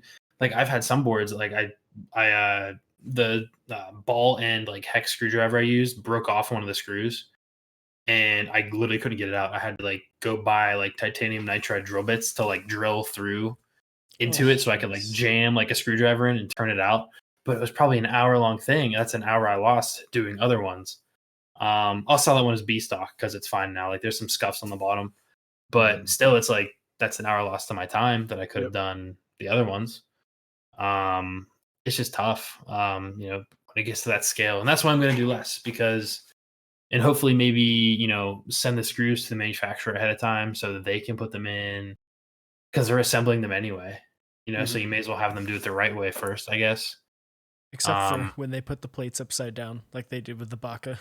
That was weird. They would put them upside down and flipped because it's mount. You can mount it either way. So I would literally get them like the enter would be on the left side and then the whole plate would be upside down. And so I'm like, now I have to unscrew. I mean, I was already unscrewing everything anyway, but it was a lot of like the next one. I don't know exactly how many I plan on doing yet, but I think 40 to 50 is the sweet spot because 20 was manageable. The fact that I won't have to do serialized and they don't have. I mean, they have to be organized, but they don't have to be like. This is this person. It's more like, here are all the gray boards. All right, where are the gray boards going? Like, that's a lot easier. But yeah, I think 40 is manageable if you can do it, like it will take you an afternoon on a weekend or just break it up. Do QC one night and then packaging one night. Yeah, that's usually what I do. Like I try to batch the stuff because for me, that's like the quickest. I'll need to make up like 30 or 40 bags of like the PCB spacers, the bump-ons, and like the plate screws because I'm not doing plate screws because I just don't want to. The end user can do that if they want. So I'll do like I did like 40 or 50 bags of those last night, but that's like all I did. And then tonight I'll probably do some packaging and get like 6 or 8 out. And I also like split up international and domestic because my DHL guy will come and pick them up at my house, but I don't want to have DHL and USPS picking up stuff at the same time. Yeah, because then it gets confused. Yeah. So yeah, turf wars start. Then they start fighting each other. Yeah, the police get involved. Someone gets shot in my front yard. I'm not trying to have that happen. So yeah, like I try to batch it out. Like I'll do 2 domestic days and then a DHL day, just to kind of make it even, and make sure people get their stuff. And it works out pretty well. It just takes time and effort and energy. And I didn't realize it, but like I think 6 or 8 boxes in, I started to do like changing the case screws and putting the light pipes in the daughter boards. Like I didn't do that at first. I literally just looked at the board, flipped it over, checked the corners and the edges and stuff and made sure all the finish was good and put it in a rag and put it back in the foam. And I should have done all this stuff. And I was like, wait, I'm going to have to redo all this again. It's just more time I have to handle the board, more stuff I have to touch, more stuff that could go wrong. So I started doing that. So now I'm trying to avoid having to go back through and redo all of them, but that's what I'm going to have to do next because I'm almost done with the ones I did the right way. Learn it as you go, just like we talked about earlier. So, well, one thing I do want to talk to you about is your newest PCB, which I don't know how many people know about it yet, but the H60 hyped PCB of the year for me. It's going to be pretty basic. PC, standard bottom row, windkeyless bottom, 60%, GH60 mounting. I'll put little cool half moon cuts in for like a gasket mount if you're feeling crazy. A JST connector for like a daughter board. Might do ISO. I don't know. Because ISO isn't that bad. It's like literally 1 extra hole or like 4 extra holes. Like it's not that bad. I'm gonna do that. It's an extra 4 seconds of putting in the stabs. Yeah, exactly. Yeah, it's really not that bad. So yeah, that's gonna be fun. Do you have any plans for that, Chewy, for the 60? We'll talk about. So leaks.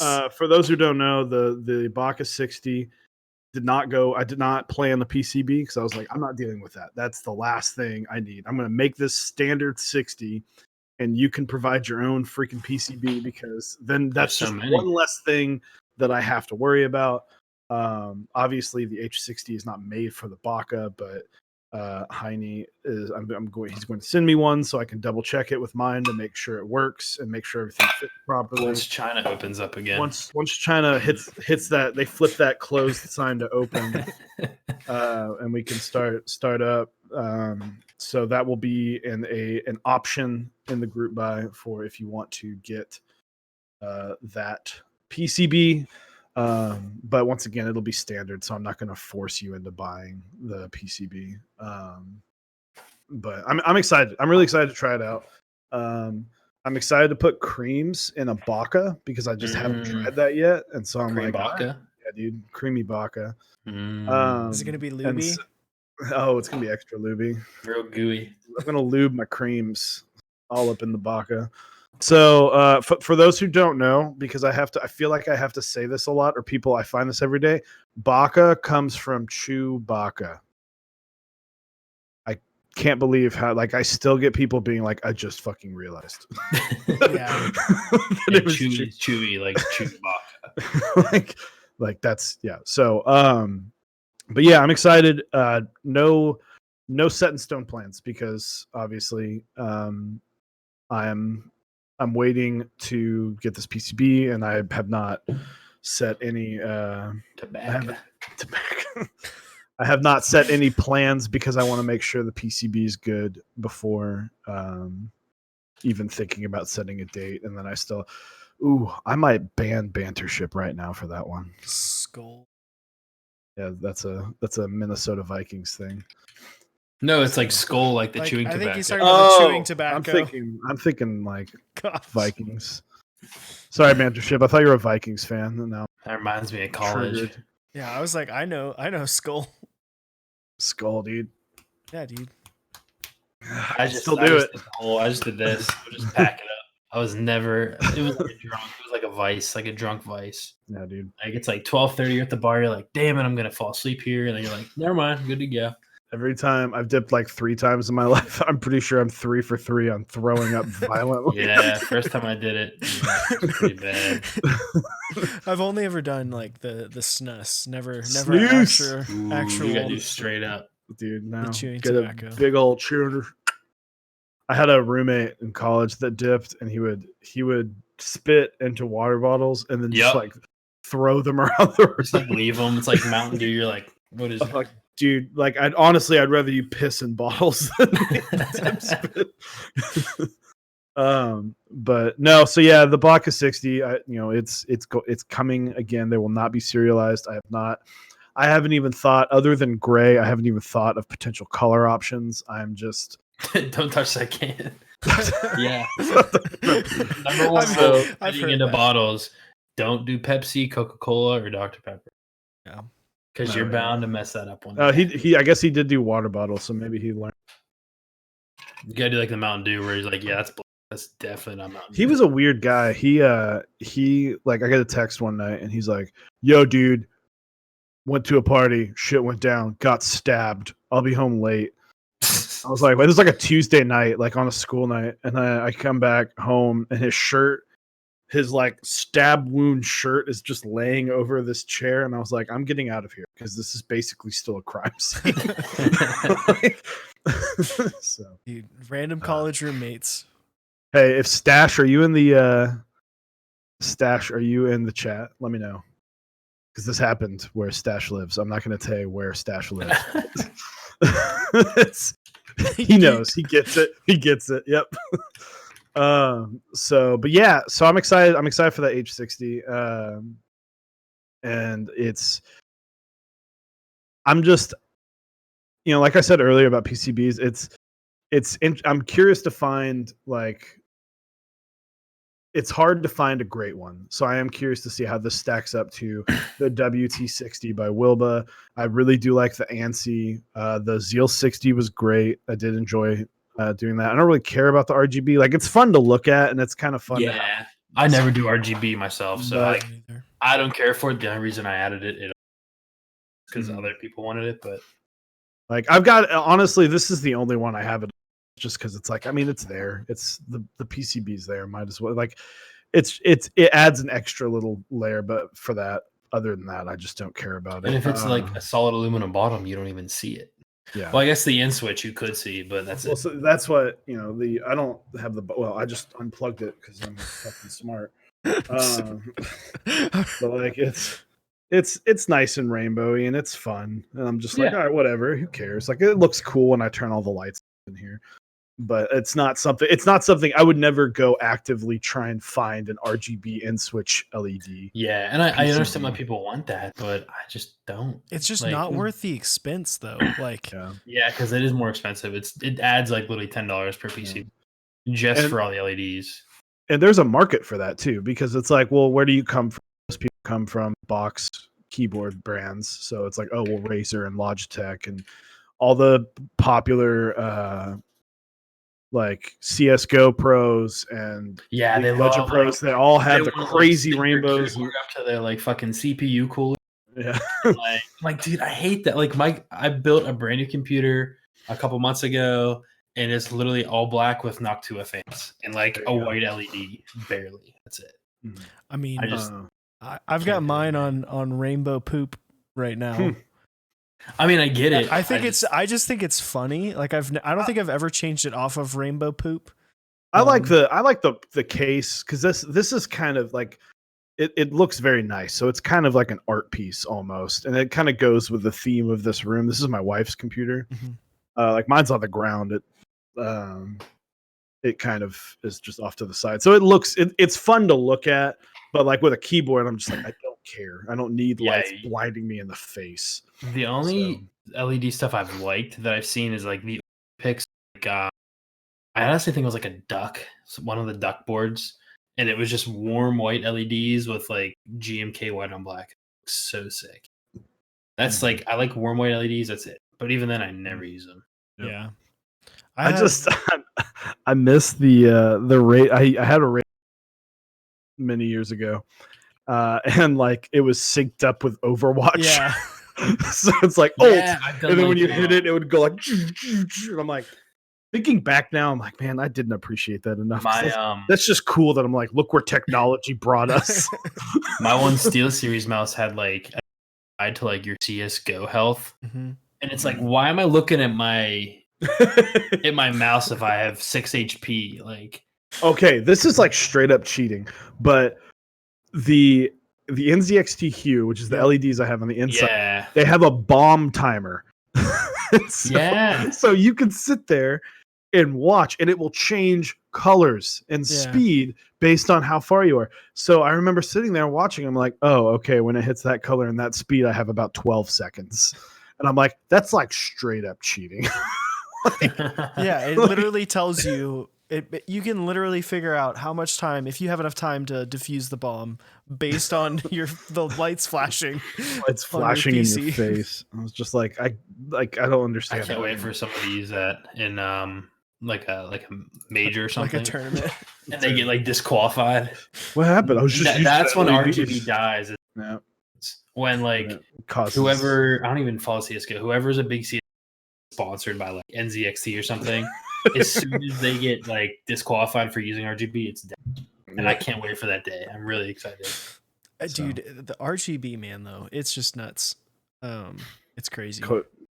Coasters, man. I love that you can like everything can be synced now too. Like you can have from your keyboard to your mouse to your damn mouse pad. Like one big ass loop. Like everything, it's like now has Aura Sync by Asus, and you're like, your fans, your motherboard. It's like I don't even like this is literally under my desk. I'm never gonna see it. It's one of those. That's just the definition of like, because to me, I'm like, I'm glad it's there because people like that, and there are people that spend way too much money on their computers and they post on our battle stations, and I get to go neat. Yeah, like that's sick, but I hate it. That looks awesome. I would never want to be in that room. But for a picture, it looks great. And it's one of those things I'm like, I'm glad that it's there because I know there are people like my wife loves RGB. By all means, that's your thing. Like I've got her it's actually a pretty cool board.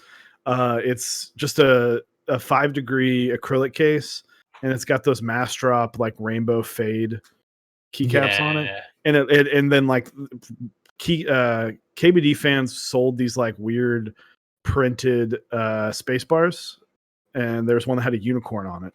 And so I've got this like it's this very like, she loves rainbow, she loves unicorns, and it's this like really, really cool keyboard. And I'm like, it goes with this theme, and she loves it. And I'm like, that's great. That's for someone who, I'm glad this exists for the people that want that. Yeah. But God, the funniest is like when you talk to someone, they're like, oh yeah, and they're like, you like go and like check their setup out, and it's like that. And you're like, fuck. Like, dude, it's like I thought you were cool, man. I'm sorry. When I look at those posts on our battle stations, I'm like, do people even use these desks? Like, this just looks like someone set it up and it just sits there. You don't actually use it. I'm like, when's the DX Racer Corsair chair coming? Dude. Oh God, I can't wait. I need that. Hook that thing up to a car battery, because they've already integrated the Philips Hue system into Razer. So that's awesome. That's fucking coming. Awesome. It's coming. Can't wait. Oh yeah, I forgot Stash's post was on here. Yikes, man! I just can't do it. Yikes! I remember I talked to my girlfriend. I guess one of my girlfriend's work friends is friends. Like we were at their house for we were at like their pool and like their complex, and we're hanging out and stuff and drinking and whatever. And we like went to their house after, and the girl's like, "Oh yeah, my boyfriend or my fiance or whoever he was." He's like, "Oh yeah, he's keyboards." She's like, "Oh, like you do like keyboard stuff. You might, he has a cool setup." We like went to their game room, and it was just like RGB desk mat, and I was like, "Get me out of here!" I was like, "I can't deal with this." Well, it's like it's not the same. This sucks. I don't think I've seen one post of the novel keys. They did like the glow desk pad. Mm-hmm. for like they did like one run of it, and I don't know if I've ever seen anyone post a picture of it ever. Yeah, Stash, that's a sick setup. I'm not gonna lie. Yeah, I like the light tiles. I kind of want to get those one day. The light tiles are dope, but that also looks like I'm like, okay, I see the mic, I see the light, I see where you have everything within reach. I see how that can be used, but then there are some that I'm like, what? Like, and that just looks like you've cleaned it, because I'm sure most people, like, obviously they clean their shit, but I know. So for me, like my setup's back here, like all this, everything right here is just run by 3 cables.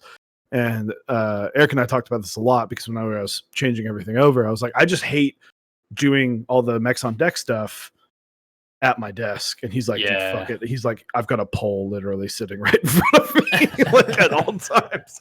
He's like, I don't give a shit. And I was like, respect, because I couldn't do that.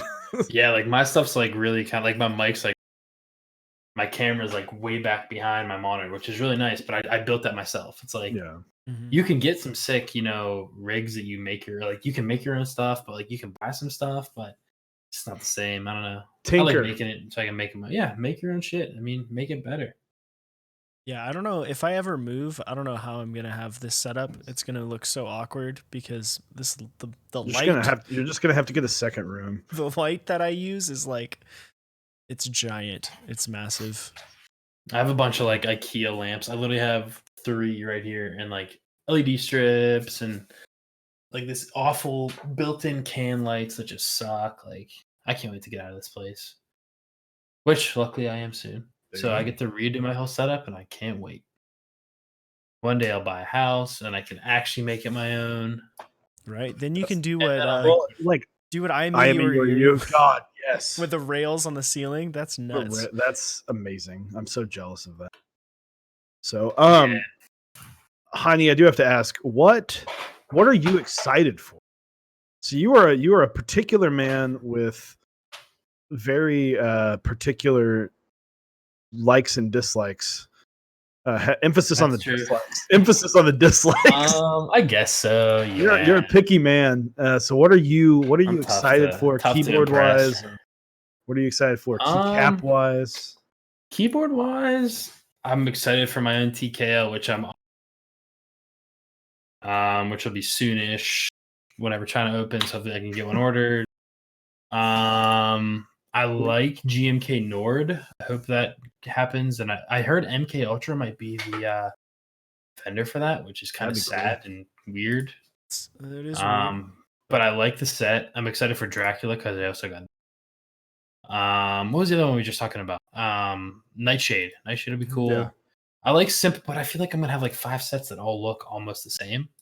Like, I really need to stop buying key sets because I literally have like 5 right here that I don't have keyboards for. Yet. I've slowed down a little bit on key sets. I was buying 1 a month for a while, and now they're all getting here, and I'm like, I don't have boards to put these away on.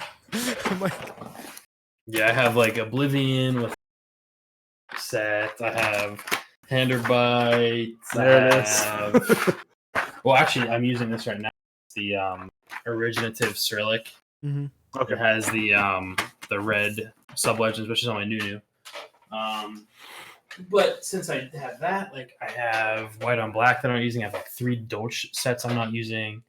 I have like Grisian, which I'm not using right now. Lots of sitting there that are cool, good sets to have that I want to have, but I just don't have keyboards for them yet, and I'm running out of space. You guys can't hear. Maybe I can turn. Like, this here is like my 5 keyboards that I'm not using. 2 Nunus, a Jane, my KFE, and a Singa. I forgot I was getting the Singa, and that just showed up, and I was like, okay, I guess I gotta build this. So what a pleasant surprise. I was like, all right, sweet. So yeah, I need to like get more boards in, I guess. My issue is like, I feel like sets like, so Modern Dolch Lite is the epitome of my problem. It's a set that it can go with pretty much anything. I'm like, I like it. It's aesthetically pleasing. So I need to get on this. But then it also goes, so then I'm like, do I need to get this super colorful set because that has to be kind of matched to something Yeah, it's a little tough. bit more. So when I see stuff, I'm starting to understand why more and more people like classic beige, white on black, It black goes on with white, because it anything. goes with everything. You Yeah. don't have to plan a board. And that's definitely where I've gotten, where it's like, that you can put 9009 on any keyboard, it's going to look pretty good or great. Worst case, pretty good. Yeah. Same with white on black. Dolce, any of those kind of variants. Muted is like my favorite key set. I'm very happy to have it. It's on my Jane because like that's the only colored board I have. Like the rest are either black, gray, black, silver. That's the only like it's purple. It's the only like colorful board that I own. But muted looks so sick on. It's like, but I could put any of my key sets on. But yeah, it's like you got to keep it monotone. You want it to look strange. I don't know. There's a lot of blue key sets too, which I'm kind of annoyed with because I don't really care for blue that much. Dude, I don't know, like bright blue sets, like Mizu. I know like a lot of people like it, but I just don't. I don't know. I can't remember who said Mizu, it, but last year, when Mizu was about to run, someone was like, "There's not very many blue sets in the community." I'm like, there are literally 4 blue sets running right now, and There are like so 4 many. more in interest check. Less blue. Yeah, I'm working on a key set right now with a Blotsky and Bip. That's about all I can say right now. It involves the color green, but that's it. I'll let people speculate on. It's not coniferous. Don't worry. Dude, rip coniferous. Bring it back. I own coniferous. The plum and coniferous were the first 2 sets. I sold plum. I traded one of them and sold the other one, and then got muted in like a bunch of MX clears out of it, and then some other stuff. So I like got pretty lucky. Like I think I traded coniferous like literally for muted and like switches. I almost bought. Nathan Kim was selling coniferous for like dirt cheap because they were cracked from box switches. Mm-hmm. And I messaged him and I was talking and I was like, I just like Zelios too much, and Zelios already are pretty small. So like I just don't know if I'll even be able to use it. Yeah, coniferous, that was actually a really good set in retrospect. I've always liked it. I just didn't like it enough at that point. Mm-hmm. I guess it makes sense. It's hard to do like a high contrast, like light gray alpha, dark gray mod, like kind of set because it only goes with certain colors. I feel. Yeah. So, yeah. What Dixie said, it's tough. It clashes too much. Mm-hmm. But I think. Osiris, you'll have to help me. I think the first ones that I owned, I believe GMK Olivia was the first lot of GMK, but obviously I didn't have that for a while. Yeah, that's the first one you got group buy. And then Nautilus. I owned Nautilus. That was the first GMK set I owned, and I wound up selling that. And then I got lucky and saw Hyperfuse Origins, and I wound up just birthday gifting that to Osiris. So, I had HFO, but I ended up getting rid of it quickly. I ended up see, that was weird. I put it on my TX60. I remember sending him pictures, and I put it camping on a gray TX60, and I put HFO on the gray TX60. And I was like, I like this camping so much more, and I just don't like the look of Hyperfuse Origins. And I knew how much he liked it. And I was like, all right, well, I had gotten him Burgundy. And I was like, I'll just give you Hyperfuse Origins and take Burgundy. Burgundy's sick. I didn't get in on the 3rd round just because, like I said, I have too many key sets right now. Thought about it, but because I still have like Dracula 8008, 9009 R3, the DMG 2nd run. I feel like another one that I can't remember. Yeah, it's like I don't know what I'm gonna do with any of these. Dude, Nebulant, that is so true. Burgundy is the best set that no one buys and everyone regrets missing. Good set, yeah. It'll be one of those things. It happens every time. It happened round 2. Why didn't I get this? And then people are like, man, I really should have gotten that set. I'm sad I missed out. And then it sells for a crap load in the aftermarket. Especially now that it's icon mod. Mm-hmm. Yep. Because round 2 is text mods, which are probably the worst out of the 3 options. Because you can get icon mods, but then it's like you have an extra fucking $60. Yeah, what are you gonna do? Yeah. Yeah, I think the Tirga is like icon. Like icon is in like 9,000. Yeah. Text bottom row, icon everything else, then icon and text together, and then text only, and then all icon. I hate the icon bottom row. Oh, and then the lowest of the low are like the Mito ones. Mito cons. Oh, the dots. I I can't stand I don't them. get it. I don't I get don't it. get it either. What's the set that Darling, I think right now is like everything is icon. Yeah, The yeah, and entire set. like the nav keys are kind of cool. Yeah. But yeah, I'm glad that they offer the text. Like, Wasn't fix Bliss it in a way. wasn't Bliss kind of like that, where like every key was like a novelty, basically? I don't remember. Or am I wrong about that? I like some of them. Like I think some like the hander button numlock key. It's numb with the arrow. I think that's really cool. And the downward arrow makes a lot of sense because like people rag on it. It's like, what does that even mean? It's the symbolizing like holding the key down. Like caps lock is you're holding down shit. You know, numlock is like it's down, like when you press it. Yeah, people don't get that, but that's what it means. Like, why don't you just change it? It's like it has a purpose. Because it's not your design. Yeah. See, the next big move is going to be making key sets ISO only and then charging extra for a capitalism kit. Because that's a great way to hit MOQ. That's a great way to piss everyone off. It's a great way to not convince 95% of keyboard users to buy your key set. Imagine that. Yeah. I mean, it's funny though because of the way things have been with key sets. There are some sets where I'm like, I like this, but I don't like it enough to spend, X amount. Yeah. I'm like, man, I really wish this didn't have numpad and all these other things, so it was less money, and then I'd probably buy it. That's why I like the numpad just because where I pretty much need the numpad, but like I'll justify buying it because it's like, yeah, $30, $40 extra, it's worth it. Whereas, instead of an all-in-one kit, it might be $150, and then you don't use most of the keys. Like the kind of more segmented, it's a little different. And plus the MOQ is lower, so it's still pretty likely to hit, at 100. If you sell 1,000 key sets, I'm sure you'll hit 100 numpad kits, Not too bad. Oh, that's how I'm starting to feel now, because now that I have the Austin, like I try and do my best to be like, this is the board, these are the switches, these are the caps, I'm never touching it again. But now I'm like, well, what if I want to put something on the Austin? I now need to think about, like, I don't have the minimal numpad. And so I'm like, well, I'm never going to be able to put minimal on that because I don't have the keys for it. So like I kind of sitting there like, man, that kind of sucks that I can't do exactly what I want to do, or just even have that option. But at the end of the day, like I get it. Like, Osiris has talked about it before. It's if being able to knock $20 off the price of a base kit sells you 700 extra base kits, that's a no-brainer. What about boards? I don't know. I haven't really paid too much attention because I am kind of done for the time being, besides like buying more of my own stuff and like friend stuff. I am doing the PCB for the Sakura 660, which would be kind of cool. Nice. I did see, what the heck was it? What's that weird ass like 3D printable with that really dumb plate?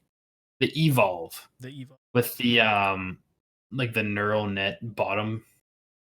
Whatever the hell he called it. I don't even know. But it's kind of cool. But I think the plate is just dumb. Like it's gonna feel like shit. It's not gonna be good. You may as well just done like a half plate. I don't know. I'm not a fan. I'm not gonna buy it. It's triggering to me, honestly, that it's just going to be very expensive. Like in the interest check, I'm like, you could have handled that. I would just be like, price to be determined. Is the best way to approach that. But that's also like, I would publicly even say, don't buy that unless a prototype is made.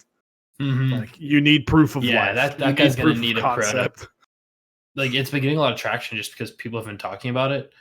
But yeah, it's gonna need some sort of prototype before people take it seriously, I think. Yeah, I mean it's hard not to anymore. Well, and like we were talking about earlier before we started, it's one of those things. It's like because it is going to be expensive, it's all going to be a lot of money to put into something that. What if it doesn't work out? You know. Yeah, and that's what prototyping's for. A couple $100, but at least you're not going to disappoint people. Mm-hmm. I think that board could be really cool, and it could do really cool stuff if that the plate works out really well, and especially like the bottom design, it looks awesome in my opinion. I'm worried that it's not going to sound good. That also because there's a lot of space down there for typically boards with just like the feet, like the cone feet style. I think it's gonna be similar to that, where it's just gonna sound very, very hollow, and it's gonna be really reverby, especially against your deck. Mm-hmm. I don't think it's gonna be very good. It looks really cool, and I mean, I get that that's kind of the point. Yeah, but yeah, I'm not a huge fan. I don't know. I haven't even thought about the sound because it's like sound is such a big thing, at least for me. Mm-hmm.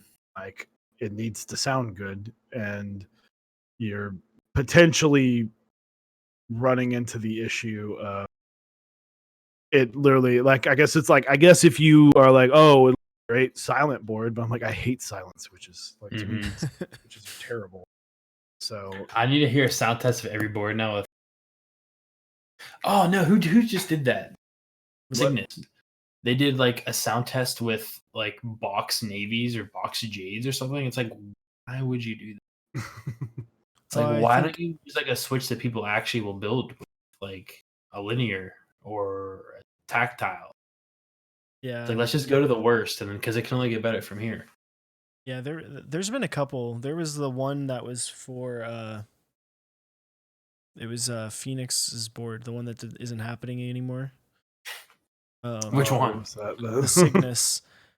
Yeah. And it was an SA keycaps with box jades. Yeah, that's what it was. I was like, dude, that the worst of the worst. Like literally, as far as sound goes for sound test. Like, well, I mean, it like I think about Nathan Kim did Illumina, which that's a whole nother thing. But he did the Lumina sound test, and he did a lot of he did Holy Pandas, he did MX Blacks, and then at the very end he was like MX Blue walls. Like obviously he's joking. Like don't do. No one's gonna like navies might. Box Navy sound tests were awesome when Box Navies first came out. Yeah, now it's like no one's actually gonna. No one cares because it's you're not listening to anything other than a piece of metal inside the switch. Mm-hmm. Yeah. Except mentally, she's still on the Box Navies. I mean, by all means, still be on them, but fucking doesn't need a sound test. True. Oh, another set I'm excited to come out soon is Violet on Cream, because that should be shipped week. I helped to put that together with Arslock, the GMK version, and then Classic Blue is going to be with Novel Keys in May. So that's that's an interest check. It's going to happen. It's pretty sweet. Nice. Yeah, we're having some fun with that. I guess I got to plug myself a little bit. Yeah, no, you're good. You're good. Maybe it'll run alongside Classic Yellow, Classic Red, and Classic every other color under the rainbow. Especially since, I mean, Arslock and I were like, we should do like base colors, we should just do them all. And I mean, it's not a unique special idea. It's common. So I was like, whatever, it's happening. I think the yellow was a joke. The pink was a joke, but the red is probably going to happen. Maybe. Yeah, I think the red could happen. I think honestly, the pink would probably look nice, but it'd be interesting. There's a lot of pink sets right now. A lot of black. I have GMK Devotion in the bag too, so that's like the magenta. Yeah. So. I still think it would be cool to do like how you can get like the Lord of the Rings box set. If you could get a box set of the classics, like GMK classics, and it's all the colors. Oh, that would be sick. It'd be so expensive, but it'd be awesome. I mean, I would love. I mean, Originative had it. It was like Lucky Charm or whatever, which is basically classic green. Or it's just a standard set. But by the way, guys, if you guys have any questions for myself or Osiris or Mr. Hineybush, please throw them in the chat now. So, but yeah, I'm excited. I'm excited to. Are you going to KeyCon? I don't know yet because the Saturday, the first day of my family vacation that we usually go on every year. So trying to work out logistics, hoping we can do it, but it's up in the air right now. Because I would really love to go because I know so many people are going. It's the place to be. Yeah, We will be there.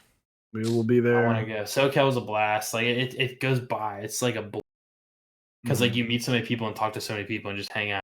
It's just so fun. But yeah, it's tough. GMK Night Runner got delayed. Do you think other GMK sets are going to be? Yes, because they're starting to get longer and longer lead times because there's so many sets being made. I know GMK is ramping up another production line and like probably increasing that as they go because this is starting to become pretty profitable for them.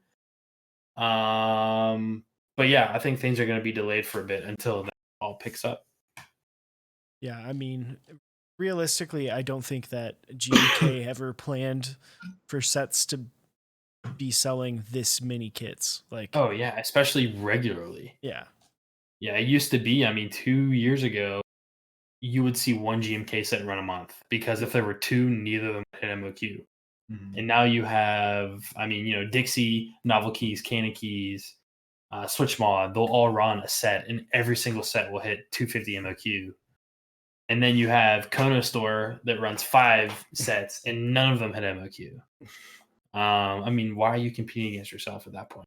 You know, but I get it. I mean, money. Yeah, it's just getting crazy with how many sets that are like regularly hitting 1,000. Like I remember when it was crazy if a set hit 350. Like that was almost unheard of, which is wild. Like I remember struggling to hit MOQ. Like some guy offered to buy like 25 sets just for it to hit MOQ. 150 MOQ because it was like the community wasn't big enough to do that yet. But now it's like common. You know, it's well, easy. I mean, look at we talk about this, but damage had to be bought out. GMK DMG. Not damage. Whatever, dude. Damage. I'm just gonna call it damage. That's true. That's true for sure. Yeah, it's like that was a big hyped key set. And granted, TKC doesn't necessarily have the best like in touch with the community-ness marketing wise. Like they're really good at marketing, but not necessarily to like the people that would buy the set, if that makes sense. They're good at marketing to a wide audience, but yeah. So I think they have done a considerably better job in the last 4 to 6 months. Yeah, for sure. Of increasing it. But back when DMG was running, I remember not being like, I've never heard of this. Like, yeah, exactly. It's like, what is that? And yeah, it's tough. It was tough at least. Like now it's easier for sure.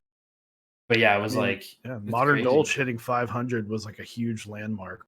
Yeah, 9,009. Like, yeah. Yep, same idea. Yeah, it's like wow. And now things are just 1,000. Like no big deal. I mean, freaking Modern Dolch Light.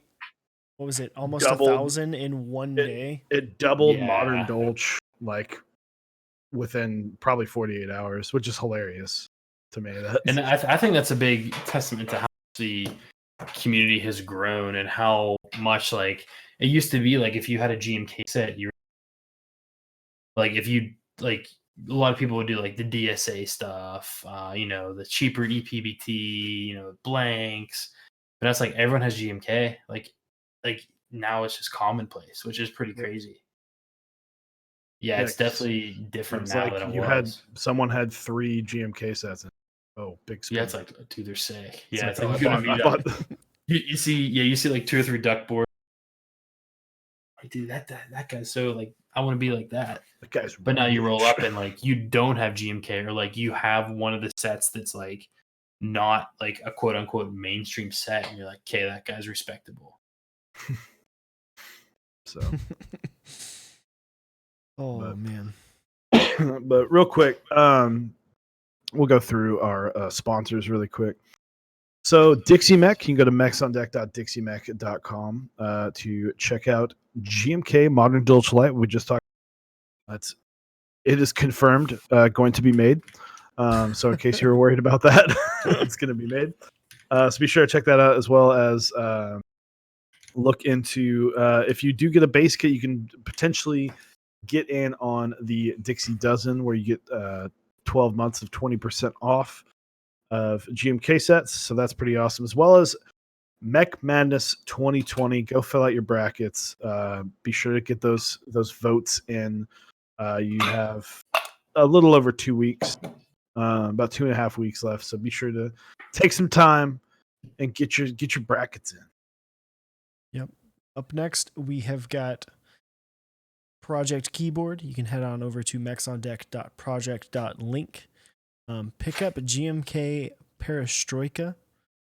Get yourself a unique set with some unique legends. And also, you can enter to win a free profit.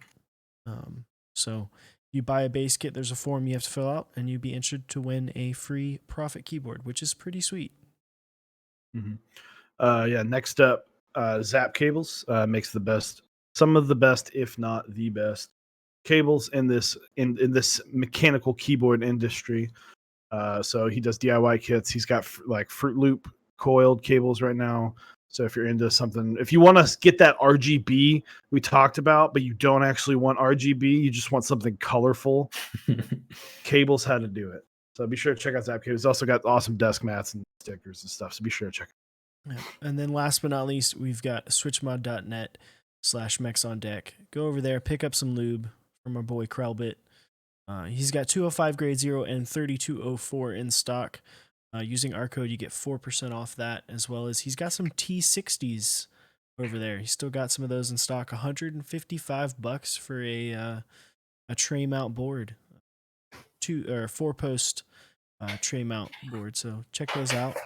And then he is running at Metaverse until the middle of this month. You got a couple more days, about 6 more days. You can use code Chewy or code Osiris to get that. Ooh, there's a T60. There's a T60 right there for you.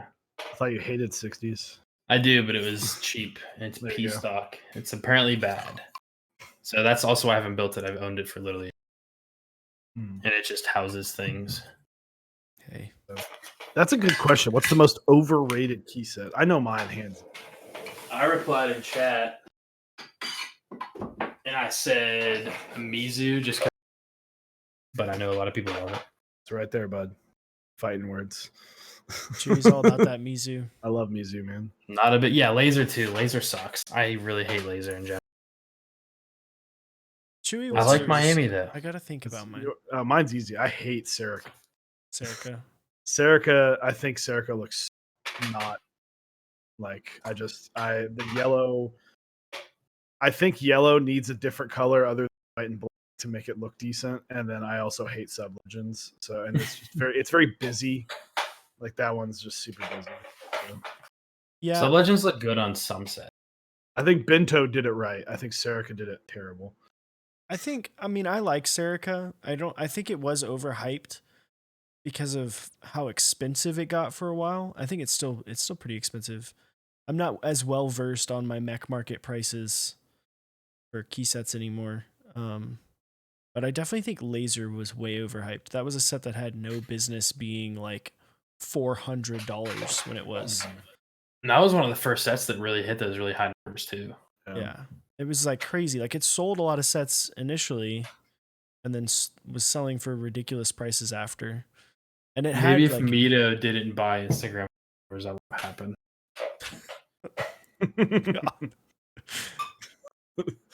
Hot takes by the book. MT3 Serica is best Serica. Is MT3 that shipped yet? Is terrible. So I don't even fight me. I hate. I don't think that's shipped yet, has it? Not a fan. Is it possible to side print double shot? Yes, but it's pad printed usually. It's not actually part of the first shot legend like the top would be. I can check that because what's it called? Wait, which side are you talking about? Just like the front? The front legends. Yeah, it's like camping has front legends. I'm looking at my 9009 right now. The two front print numpad, and those are pad printed on. Yeah, it's all pad printed. But GMK pad printing is literally incredible, and people will rag on it, but It looks like fine. I have a Grissian set that's like extremely shined, like I bought it that way, and there's only the slightest bit of fade on one of the legends. Like that's it. It's very very good. You never touch them. Like Yeah, especially on the side print. Yeah, these look pristine. This is Camping's easily my shiniest set, and they still look brand new. So, Yeah. like the side prints, the tops definitely do not look brand new. So, Well, Heine, thank you very very much for coming on, man. I definitely appreciate it. It's always a good time. yeah, Always absolutely. I looked down, I was like, damn, it's already 9:30. Sitting there chatting. But yeah, guys, check out HBCP. I know a lot of people are loving it. I'll toss some extras up. I'm probably gonna do like raffle and victory, and maybe like first come first serve. Like I'm gonna try to do all three. Depending on how many extras you can't piss somebody off when you piss everybody off. yeah, right? Yeah, I don't care. I mean, some people are gonna buy it anyway. I don't care. Yeah, might as well get paid. You know, I'll make more one day. you gotta get out on that yacht with Dixie. Yeah, dude. Dixie Yacht Club. Down in the Gulf. Dixie, when are you gonna make Dixie Yacht Club polos? I'd buy one of those. Absolutely buy one of those. It'd be dope. So, but thank you for showing up. If you guys, we usually do our top two. We have had you on though, but if you want, we can answer that quick. Yeah, let's do it. I'm in. All right. So the first one will be, what is your favorite and least favorite thing about the community right now? My favorite thing is probably how many new things are coming out and like new ideas, unique stuff, which is always fun because it makes other people like kind of compete and get to that level. My least favorite thing is how low, I mean, like we were talking earlier, like the barrier of entry is very low, and like it's just like, I don't know. I'm not saying that people shouldn't own keyboards, but it's like some people are just really just dumbasses, you know, like, and it's hard to, you know, deal with that. I mean, you have to deal with it in the community like this, but it's just like, I just ignore them. Yeah. It's just easier to avoid them. Well, it's like when you see the people who are like brand new in the community and they're already posting like interest checks for keycap sets and stuff. I'm like, yeah, it's like, you don't even know what you're doing, bro. It's like, just figure out, like, take some time, figure out what you like. Like, at this point, you don't even know what you like yet. Everyone starts somewhere. And I mean, I aim for new people because I was there. You guys were there. Everyone watching this was there. Some might still be. But, like, there's different ways. Actually, maybe it's not necessarily the new people, but veterans in the community treat some of the new people. That's probably a better way to put it. Because, like, they're just like, no, you're an idiot. Why are you even asking? You know, that sort of stuff. It's like, don't be a dick, man. It's the number one rule. Number one rule of Mechanical Keyboard Club: don't be a dick. Don't be a dick. Don't be a dick. Don't be a dick. There, Nebula. If you're in chat, there you go. We've said it like 6 times now. One of my favorite sayings. And then last up, The Office or Parks and Rec. I like both. I think I said that last time too.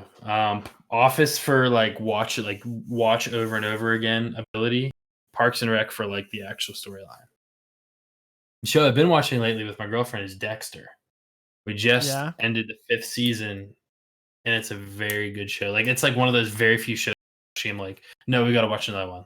Yeah. I like Dexter a lot. Thoughts on the 50 Cent picture? What? Why not? It was cool. Why not? It's cool, but it's like the opposite. Like, I would rather have him typing on like a keyboard worth buying than like whatever the hell that thing was. I don't know. That's just me. It was just, it's one of that's like the definition of like hype pick. Someone that a lot of people in our age, so the age group of a lot of the people in this community grew up with it, party into club, like when they were much younger. And so it's like, oh yeah, we know 50 Cent. He hasn't really been relevant in like 15 years other than buying vitamin 1. I would tweet him in college like every other week. What's up, man? Just to make sure he's like chilling. Yeah, Trinity was really good, but the next season was okay. It wasn't as good. But yeah, I agree. Trinity was the best. The 50 Cent thing. he like for real, he hasn't been relevant since the vitamin water thing. And two, it's like it's just a random picture. I doubt it had anything to do with the keyboard. It was more of like the entire aesthetic of Mentlaudica's desk. Yeah, Just well, it's like I it's like get very. it, but like but I don't know. it's cool. I mean, it's like we're treating it like when Terry Crews was like, "I'm building a keyboard." Yeah, I'm building a PC. It's PC. like, no, we don't need a celebrity back. I'm sure there's a celebrity that loves mechanical keyboards, but he just doesn't post about it because he doesn't want to be I'm the mechanical keyboard guy. Yeah. All I'm saying He's is seen how we treat each other in Reddit. it's gonna be Zed. It's gonna be Zed. Zed's already big into Overwatch. He's big into Legos. He's big into PC gaming as a whole. He's just gonna find the next hobby to Yep. jump down the rabbit hole. Yep, we're gonna have Can't wait for Zed? the Zed, Zed. dude, our own Swedish DJ. No, I don't even know who's Zed. He had a really cool. It was like it wasn't MTV Cribs, but it was like the same premise Dude, his house is of nuts. his place in LA. Yeah, it was sick.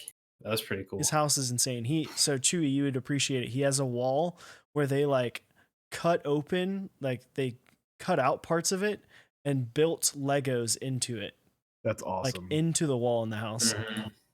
And so he has like an Overwatch set like map in one of the little sections. That's It's cool. pretty cool.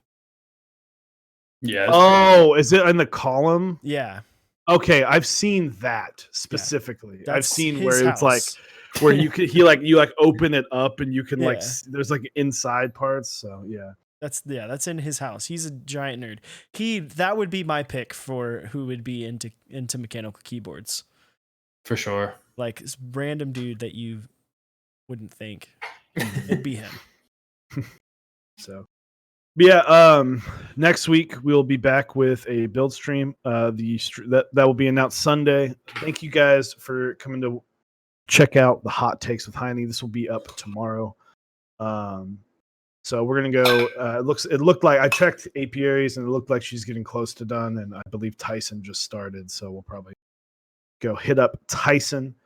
Tyson's a local, not super local, but local to the state of Texas. Oh God, Apiary's building a Kepler. Oh man, Kepler's overhyped. That's another good overhyped thing. dude, I don't know if that board sorry, is... 159. I'm not a fan of it. I get it, but like, no thanks. It's a cool board in person, but to me, I am also under the to me, it's not worth it. That's my thing. It's not worth the money for it. Dude, it comes with a limo. Okay, if it It's came with a over the limo top for to be over the top, $900 for when it came with a car, absolutely I would buy it.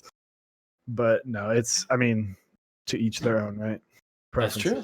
People bought it, so maybe we're wrong. It's sold out. Exactly. So Every yeah, keyboard sells out, except for bad ones. Except for the Baca. So, Oh. Yeah. Dude, you just gotta make a CF plate and have Teslatron design it. You'll be fine. Oh my god. Dude, he's in the hospital. Don't worry about it. Again? That's what they say now, but who knows? Allegedly. There's another show, Letterkenny. Yep, that's a good one. I've been watching Letterkenny. Allegedly. So, but yeah, thank you guys. Check the Discord, and we will go check out Tyson. And thank you guys for. Bye, Switch Tester. Thanks, guys.